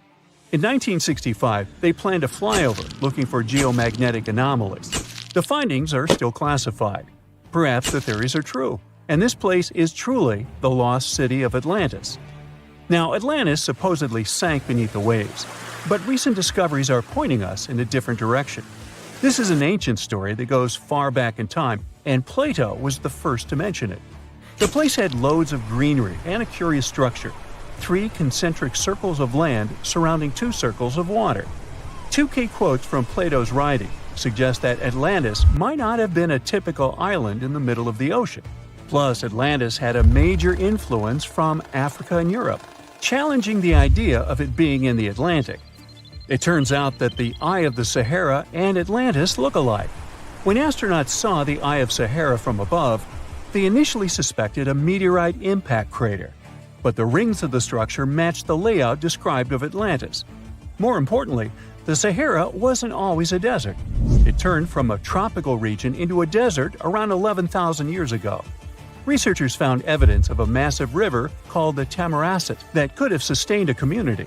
This river flowed toward the Rekat structure, aligning with Plato's description. The Trans-Saharan Seaway ran through the Sahara 50 to 100 million years ago. The sea allegedly destroyed Atlantis around 11,500 years ago, likely due to a rapid rise in sea level caused by the end of the Ice Age. NASA's worldview imagery shows patterns consistent with this theory. Those concentric rings might be a key to unlocking the secrets of our planet's evolution over millions of years. They're shaped by erosion on resilient rock layers, creating a spooky pattern of ridges and troughs. The central peak stands proud at 1,300 feet. The central part has undergone a significant erosion makeover, revealing a circular structure with a raised peak. Unlike impact craters, the Eye of the Sahara flaunts a striking balance and symmetry. Some say it results from rock uplift, sculpted by wind and water. Others think it's an ancient anticline, eroded to reveal its concentric glory. Then there's a salt diapir theory, suggesting that salt's buoyancy sculpted this beauty. Dating techniques have proved that it formed 541 to 252 million years ago, give or take a million or two. Ancient tools are scattered around the outer rings of the structure near riverbeds. Some older stone tools have also been spotted in the same areas. And still, even though some spear points from the Neolithic period have been found, there aren't many signs that people were living there back then. The area seems to have been used for short-term activities like hunting and making tools. There are other unearthly mysteries that haunt our world. One such enigma is in Norway, the ominous Hessdalen light phenomenon, also known as the Valley of Lights, leaves scientists confused. This valley is 10 miles wide. It's quite isolated, but a peculiar blue box sits high on the hillside, equipped with cameras scanning the valley. The unsettling saga began in the 1980s, when the night sky over Hessdalen erupted with burning fireballs, a recurring spectacle that sent shivers down the spines of those who witnessed it. This wasn't a fleeting occurrence, rather it became a regular thing. Terrified locals reported encounters with these unexplained luminous phenomena, some of which happened near their homes. Unease spread like wildfire. At its peak, there were about 20 sightings every week. The phenomenon made its way into newspapers, magazines, and media worldwide. Soon, people flocked to the valley, hoping to see the lights themselves. In 1984, experts joined the fray, armed with sophisticated instruments like magnetometers, radiometers, and other ometers. What they encountered was mind-bending, lights that defied explanation. Some moved at a leisurely pace, while others raced through the sky at an astonishing 19,000 miles per hour. People tried to explain these lights: airplanes, distant reflections, ball lightning, satellites, planets, meteors. But the speed and how these lights danced ruled out all those theories. We're slowly approaching another mysterious place. This is the greatest subglacial lake among Antarctica's 675 known lakes. It can easily hide unknown life forms. This lake is beneath the East Antarctic ice sheet. Dive about 2.5 miles under the ice, and there you'll see Lake Vostok, located at 1,600 feet below sea level. This lake is 155 miles long and 31 miles wide at its broadest point. With an average depth of 1,400 feet, it's also the world's sixth largest by volume. It's like an underwater city with lofty pillars and deep basins. The secret lake was discovered in 1993, yet it had been waiting to be found down there for over 2,000 years, collecting ancient secrets. In 2012, scientists drilled through the ice, creating the longest ice core ever. They pierced the ice all the way to the lake's surface. The year 2013 brought an unexpected twist when the tranquil waters erupted during the extraction of an ice core, mixing with drilling fluids. Then they got a pristine water sample in 2015. Some believe there might be previously unknown life forms down there, since it's a fossil water reserve that's been untouched for millions of years. That could be a lot like those speculated ice-covered oceans on moons like Europa and Enceladus. It all started with a theory in the 19th century, suggesting fresh water lurking under Antarctic ice sheets. Then, in 1955, seismic soundings hinted at a subglacial lake, and by the 90s, satellite data confirmed Lake Vostok's existence. Now, Lake Vostok isn't alone. In 2005, they found an island in the middle of the lake. Then, two smaller lakes joined the party. They suspect that a secret network of subglacial rivers might link these lakes. Now, very far away from Antarctica, in Venezuela, Catatumbo lightning presents a sinister light show at the junction of the Catatumbo River and Lake Maracaibo. This unsettling lightning phenomenon happens at about 140 to 160 nights a year, going on for 10 hours a day, and can flash up to 280 times in a single hour. The frequency of this lightning show changes with the seasons and from year to year. There was a break between January to March in 2010, causing a bit of worry that it might vanish forever. As the sun sets, winds from the east start picking up speed. The strong wind is called a nocturnal low-level jet, like what you see in the Great Plains of North America. These winds bring moisture, mostly from the Caribbean and the lake itself. This humid air hits high mountain ridges, causing thunderstorms to form over the mountains. Thanks to the ongoing wind situation, more thunderstorms appear as the night goes on. This pattern repeats itself, and is why this area has the highest annual lightning rate globally. The next place scientists cannot explain is in China. That is the Longyou Caves. They have lofty slanted roofs and sturdy pillars. The spot remained hidden for centuries. These human-made caverns, built around 2,000 years ago, decided to reveal themselves only in the 90s. Local farmers drained some ponds and unveiled 5 massive caverns.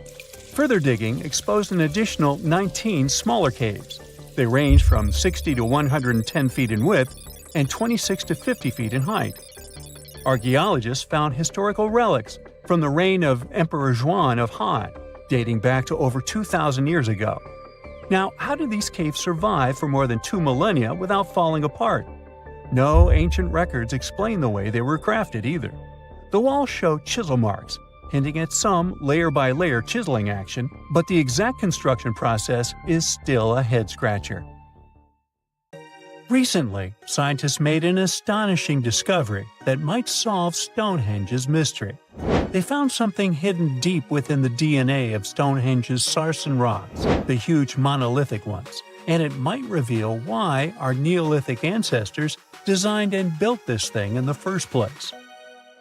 Over the years, scientists have been scratching their heads trying to figure out where the huge sarsen rocks came from. For years, they believed they came from a quarry just 15 miles away from the site, known as Marlborough Downs. At this site, they found similar minerals to the ones that make up the sarsen rocks. But it turned out there was more to this story than they thought. The understanding of how Stonehenge was built is always changing. Scientists need to really travel back in time to uncover its mysteries. Where did the rocks come from? How were they carried? Why was the site built? You see, the Stonehenge site, located at Salisbury Plain in England, is made up of two main types of stone. There are the super heavy sarsens and the lighter and smaller bluestones. The sarsens each weigh about 25 tons. That's as much as 3 African elephants stacked together. The heaviest sarsen stone, called the heel stone, weighs 30 tons all by itself. Together, the sarsens make that iconic outer ring circle. Inside that circle, that's where you'll find the bluestones. The naming might seem a bit misleading since they're not really blue. They have a bluish tinge to them when they are freshly broken, hence the name. These smaller rocks probably came from the Preseli Hills in southwest Wales, which is about 150 miles away from Stonehenge. They're a bit lighter than the sarsens, but still pretty heavy. The altar stone, which is classified as a bluestone, is the heaviest one, weighing around 6 tons. Its original location still isn't known for sure. To figure out where a rock came from, scientists first have to study their composition. This is like checking the rock's DNA. Then they cross-reference the structure of the rock with minerals in the soil to see if it's a match. Most of the sarsens we see around southern England are actually made of a type of sandstone known as silcrete. Think of silcrete as sand that's been hardened by underground water processes over millions of years. This process mostly happened during a period called the Paleogene, about 65 to 23 million years ago. These sarsen rocks didn't form in one big slab, but in patches, like nature leaving little rock gardens all over the place. Scientists reason the sarsens spread out randomly, forming in isolated pockets. Over time, many were buried under layers of clay and chalk, which helped preserve them. When ancient builders were on the lookout for materials, these sarsens must have looked perfect for something impressive like Stonehenge. Actually, sarsens have been used in everything, from Roman villas to medieval churches, and even in things like road curbs and old field walls. One could say these rocks were the it material for ancient builders, and continue to be popular even into more modern times. This fact made scientists start wondering that maybe not all sarsen stones that were used to build Stonehenge came from the same place. They've identified sarsen sites all over the UK, in places such as Oxfordshire and Kent. After hundreds of years of studying the sarsens, geologists finally had the right type of technology to determine the origin of the stones. Now, I wish I could tell you that it was some undisclosed location very far away from the site. But, as it turned out, the sarsens were originally from Westwoods, the forest near Stonehenge. A new factor came into play when excavations uncovered empty stone holes, showing that at least 6 bluestone pillars were removed from a Preseli Hills site called Wan Main in prehistory. They had a stone circle over there, and it's believed that some of Stonehenge's rocks were recycled rocks from this more ancient circle. If this is true, it might be that Stonehenge is part of a much larger landscape of ancient sites. If this is the case, then Stonehenge is just the cherry on top of a much larger scale project. Think of it as the sacred centerpiece of an entire landscape of monuments, mounds, stone circles, and things. This is why scientists want to find out where the rocks came from so badly. It could lead to why and how Stonehenge was built. Now, Stonehenge didn't just pop up overnight. It was built in several stages over hundreds of years. It's likely that it wasn't a single unified vision, but more like a big community project that evolved over time. With each generation, the builders brought in their own ideas, creating a stone structure that would last for ages. The first stage was around 3100 BCE. That's when people dug out a circular ditch and likely set up some bluestones as sort of a starter ring. Later, they added the Saracens and even topped some of them with horizontal stones to form those famous arches you see today, also known as the trilithons. These ancient builders had some challenges on their hands. How would they move the rocks? There's an old theory known as the ice road that suggests that the rocks were moved by natural icy pathways that formed during the winter. This way, they could slide the rocks down all the way to Stonehenge. But hey, if we're talking about a distance of over 100 miles, that's not too realistic. Anyways, this theory was debunked because it was warmer back then than it is today. There's also the river theory, which suggests that the rocks were floated along the river from the quarry to the site. But if we're talking about Sarsen rocks, they're too heavy to float. So there goes that theory. What we're saying is, no one knows how the rocks were moved. Another interesting science tidbit came from all the research done in Stonehenge. A recent laser survey of the stones revealed the different stone working methods used, and has shown that some of the parts of the monument were more carefully finished than others. In particular, the northeast side and the inner faces of the central trilithons were finely dressed. FYI, a trilithon is one of Stonehenge's most famous shapes. It's when two huge monoliths receive a third one on top of them, connecting the two together. This fancy word is simply Greek for having three stones. But anyways, the bigger question, and the reason Stonehenge is so famous, is why it was built in the first place. Theories are all over the place, and some sound like they're straight out of a sci-fi show. So here's a rundown of the most popular ideas. There's, of course, the solar calendar theory. This one supposes that the stones are aligned with the movements of the sun, especially during the summer and winter solstices. During the summer solstice, the sun rises to the left of the heel stone, that's the lone stone outside the main circle, lighting up the entire monument. Some say it's the ancient version of a calendar, marking the year's longest and shortest days. Some archaeologists think Stonehenge might have been an ancient healing center. Pieces of bluestone have been found chipped away, possibly by people who believed they had healing powers.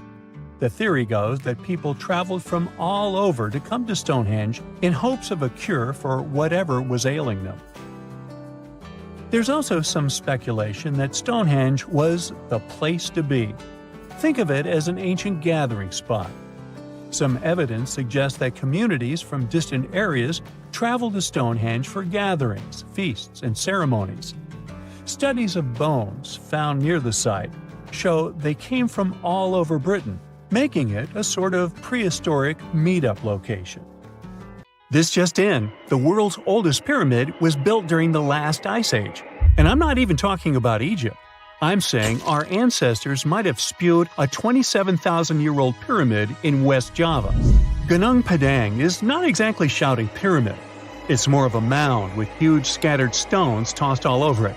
But local people seem to revere it, and they have for centuries. It wasn't until recently that the Indonesian authorities decided to excavate a bit deeper to see what all the fuss was about. They ended up finding the remains of a human settlement. It was rather unexpected, since the mound is pretty high up. This excavation could only prove there were humans in the area as far back as 45 BCE, which sounds reasonable. It was up to an Indonesian geologist named Donny Hillman to prove that Gunung Padang is the world's first pyramid. He used all sorts of new technology to support his claim. Our guy used carbon dating, which digs deep into the earth and takes whole chunks of soil. He found layers and layers of constructions, like he was digging up Rome and finding ancient buildings buried in the ground. His research proved that there had been caverns and even rooms down there, which could only mean one thing: humans. As for the rocks located up in the mound, they were most likely strategically placed by the people who lived there back in the day. They needed a place to meditate, so they arranged things in a harmonious way. Their smooth surfaces wouldn't be the result of years of erosion, but the works of great sculptures, the Michelangelos of their day, let's say. If this is all for real, then human civilizations began way before we think they did. Our ancestors, the Paleolithic humans, didn't have what it took to be considered a civilization, especially not the tools and knowledge to build pyramids. They needed a lot of masonry skills, which weren't all that available during the last ice age. His peers don't share this view though.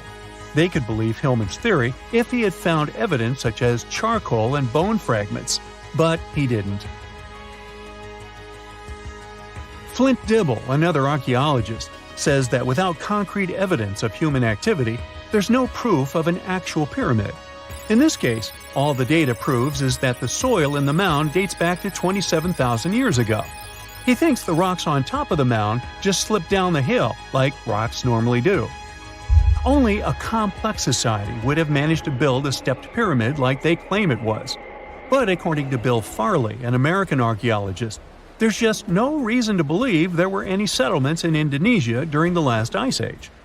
Now, just so you know, the oldest known ancient society with this kind of knowledge is probably 11,000 years old and used to occupy the region of modern-day Turkey. Take a look, Turkey's Göbekli Tepe. It's also not a pyramid, but it's the oldest monolithic construction made by humans.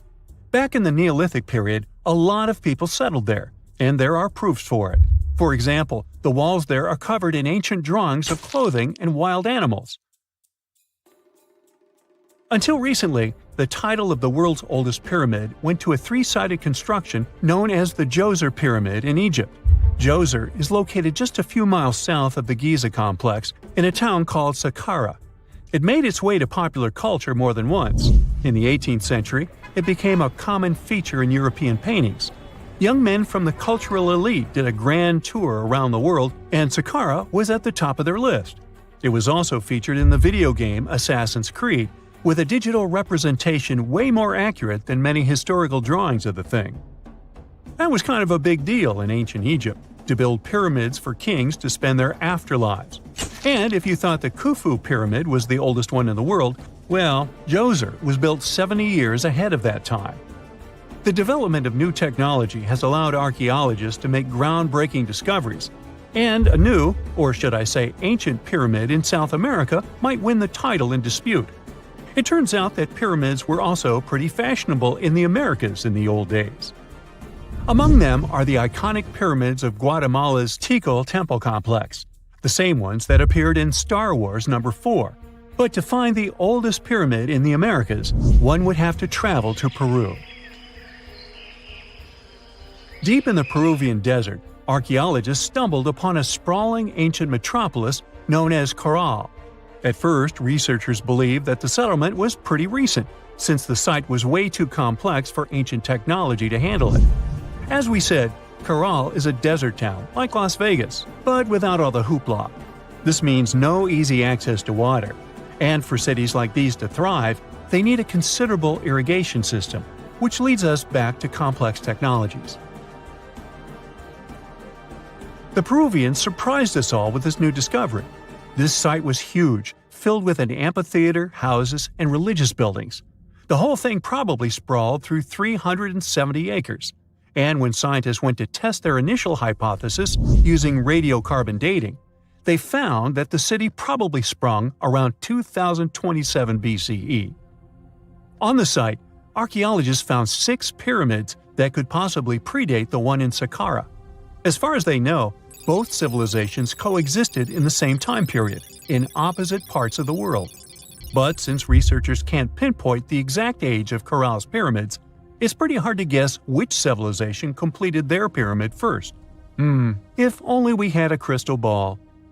Now, it just so happens that the shape of a pyramid is something that nature is able to produce all on its own, leaving us modern-day humans a bit confused. A classic example is the Japanese side of Yonaguni, which also goes by the name of Japan's Atlantis. The entire monument is about the size of 5 football fields and the height of a 5-story building. Explorers and scientists believe that Yonaguni dates back to 10,000 years ago. For Japan's top marine geologist, Professor Masaki Kimura, Yonaguni is the heritage of a lost civilization. Kimura has dived into exploring the ruins over 100 times over the past 10 years. To him, there are clear signs of human activity down there. Check out this triangular-shaped pool on the monument's surface. Kimura thinks it's actual proof of humans, because this triangle-shaped concave is a historical symbol of water fountains in the region. As it happens with a lot of these cases, not all scientists are convinced the same. For many, Yonaguni is probably the result of thousands of years of erosion, and the fact that the monument is composed of one massive rock leads them to believe it is not really human-made. Sure, these huge basalt columns may look like the ruins of a palace, but they're most likely the result of the intense volcanic activity in the region. And speaking of natural formations that really look like a human made it, a pyramid on Mars has been a hot topic lately.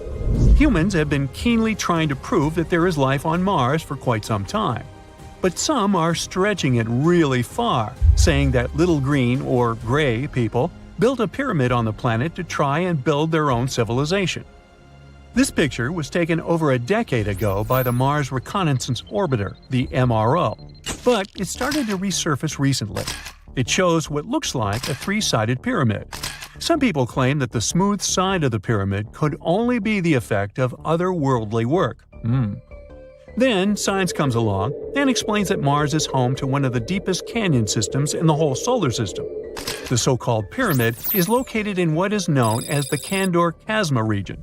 This Martian region has a bunch of similar formations that are nothing more than the result of erosion. Nothing supernatural going on there, apparently. It's strange if you think about it. There are old Roman buildings that have lasted for thousands of years, while our newer buildings seem to fall apart. How did the Romans manage to create such strong buildings? A lot of them with complicated designs, too. Recent research has shown that the Romans used a type of concrete that has an extra layer of protection against the elements. It can even fix itself when it gets wet. This discovery not only explains why these buildings have lasted for thousands of years, but it can also help us make cement in a way that's more natural and resistant. A recent study shows that Romans used volcanic ash in their concrete mix to make it stronger, especially when it was near the ocean, where the air is naturally more humid and could naturally cause more damage.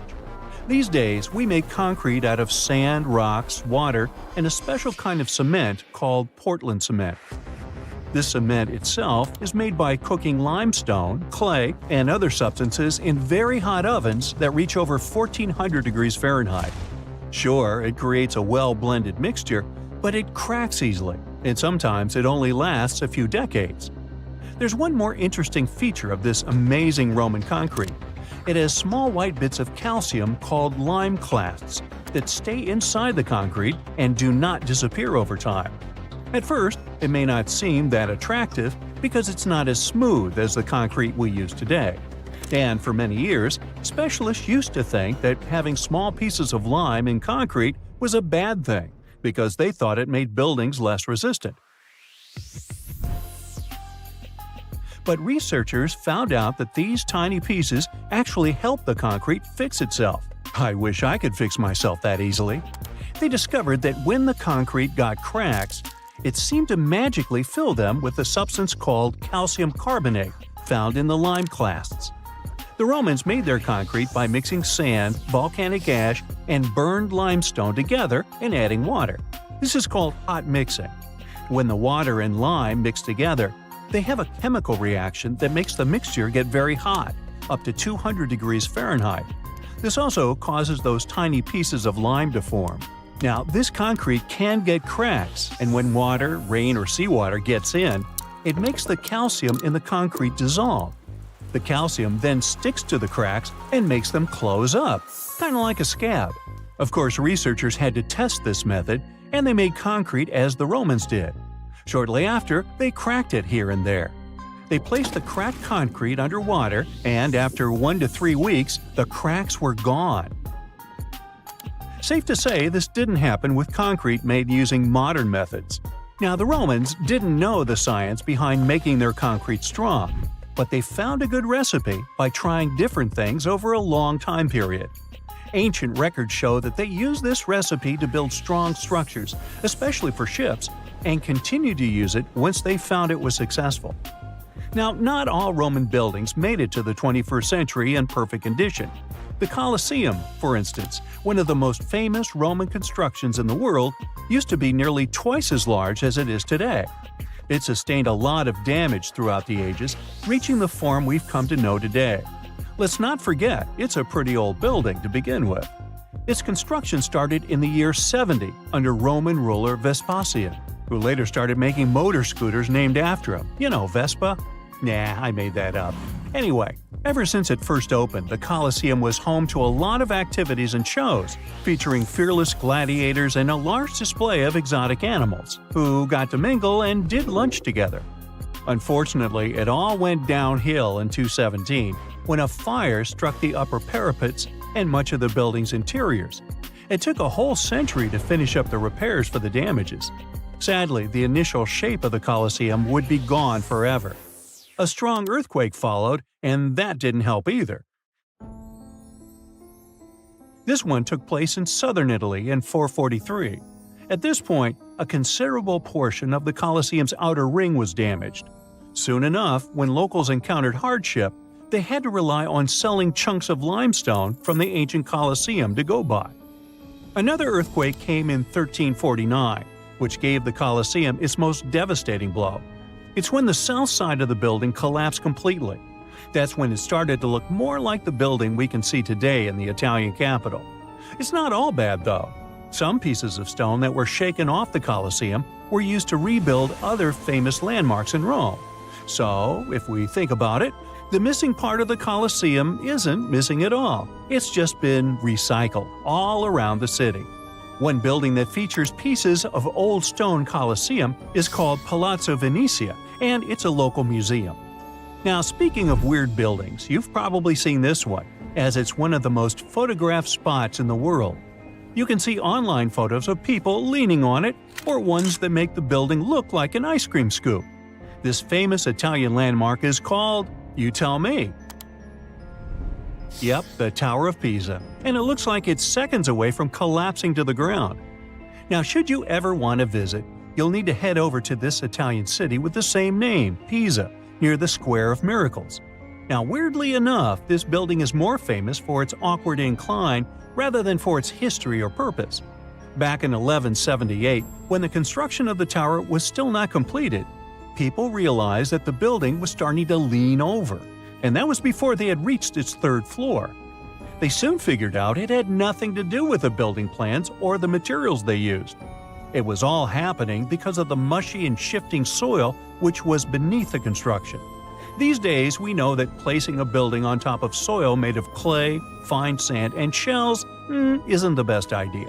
But back then, people didn't know how to figure that out before building something. Now, fast forward some centuries, and it became clear that this 180-foot tower isn't just leaning, it is falling, and at a considerable rate of about 0.08 of an inch per year. Well, that may not sound like a lot, but multiply that by hundreds of years and, well, just look at the pictures and you'll understand. This leaning tower is more than 16 feet off its axis in the present day. So how come it hasn't fallen over altogether? Well, because of physics mostly. Its center of gravity continues to be located within the base of the structure, so it's pretty grounded. It's also been continuously watched over by local authorities to make sure they protect this unique building for as long as possible. The Pantheon is another great example of the way Romans understood architecture. It's also located in Rome and was initially built as a temple. The construction itself was made from concrete with different thicknesses and has an interesting shape too. Back in the day, Romans believed the Earth was like a disc, which was covered by a dome-shaped sky. So they modeled the Pantheon sticking to this idea. Light comes into the temple through a hole in the dome, shining down on the floors and walls, showing the movement of the sun. It's also one of the best preserved ancient Roman buildings. It's no wonder many other buildings have been made to look like it. In the U.S. alone, the U.S. Capitol, the Jefferson Memorial, and the National Gallery in Washington, D.C. are all said to be modeled after this ancient construction.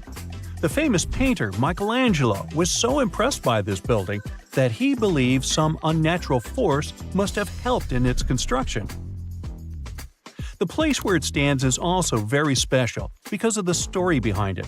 Legend has it that the founder of Rome, Romulus, was lifted to the ancient Roman higher spirits on the wings of an eagle from this exact location.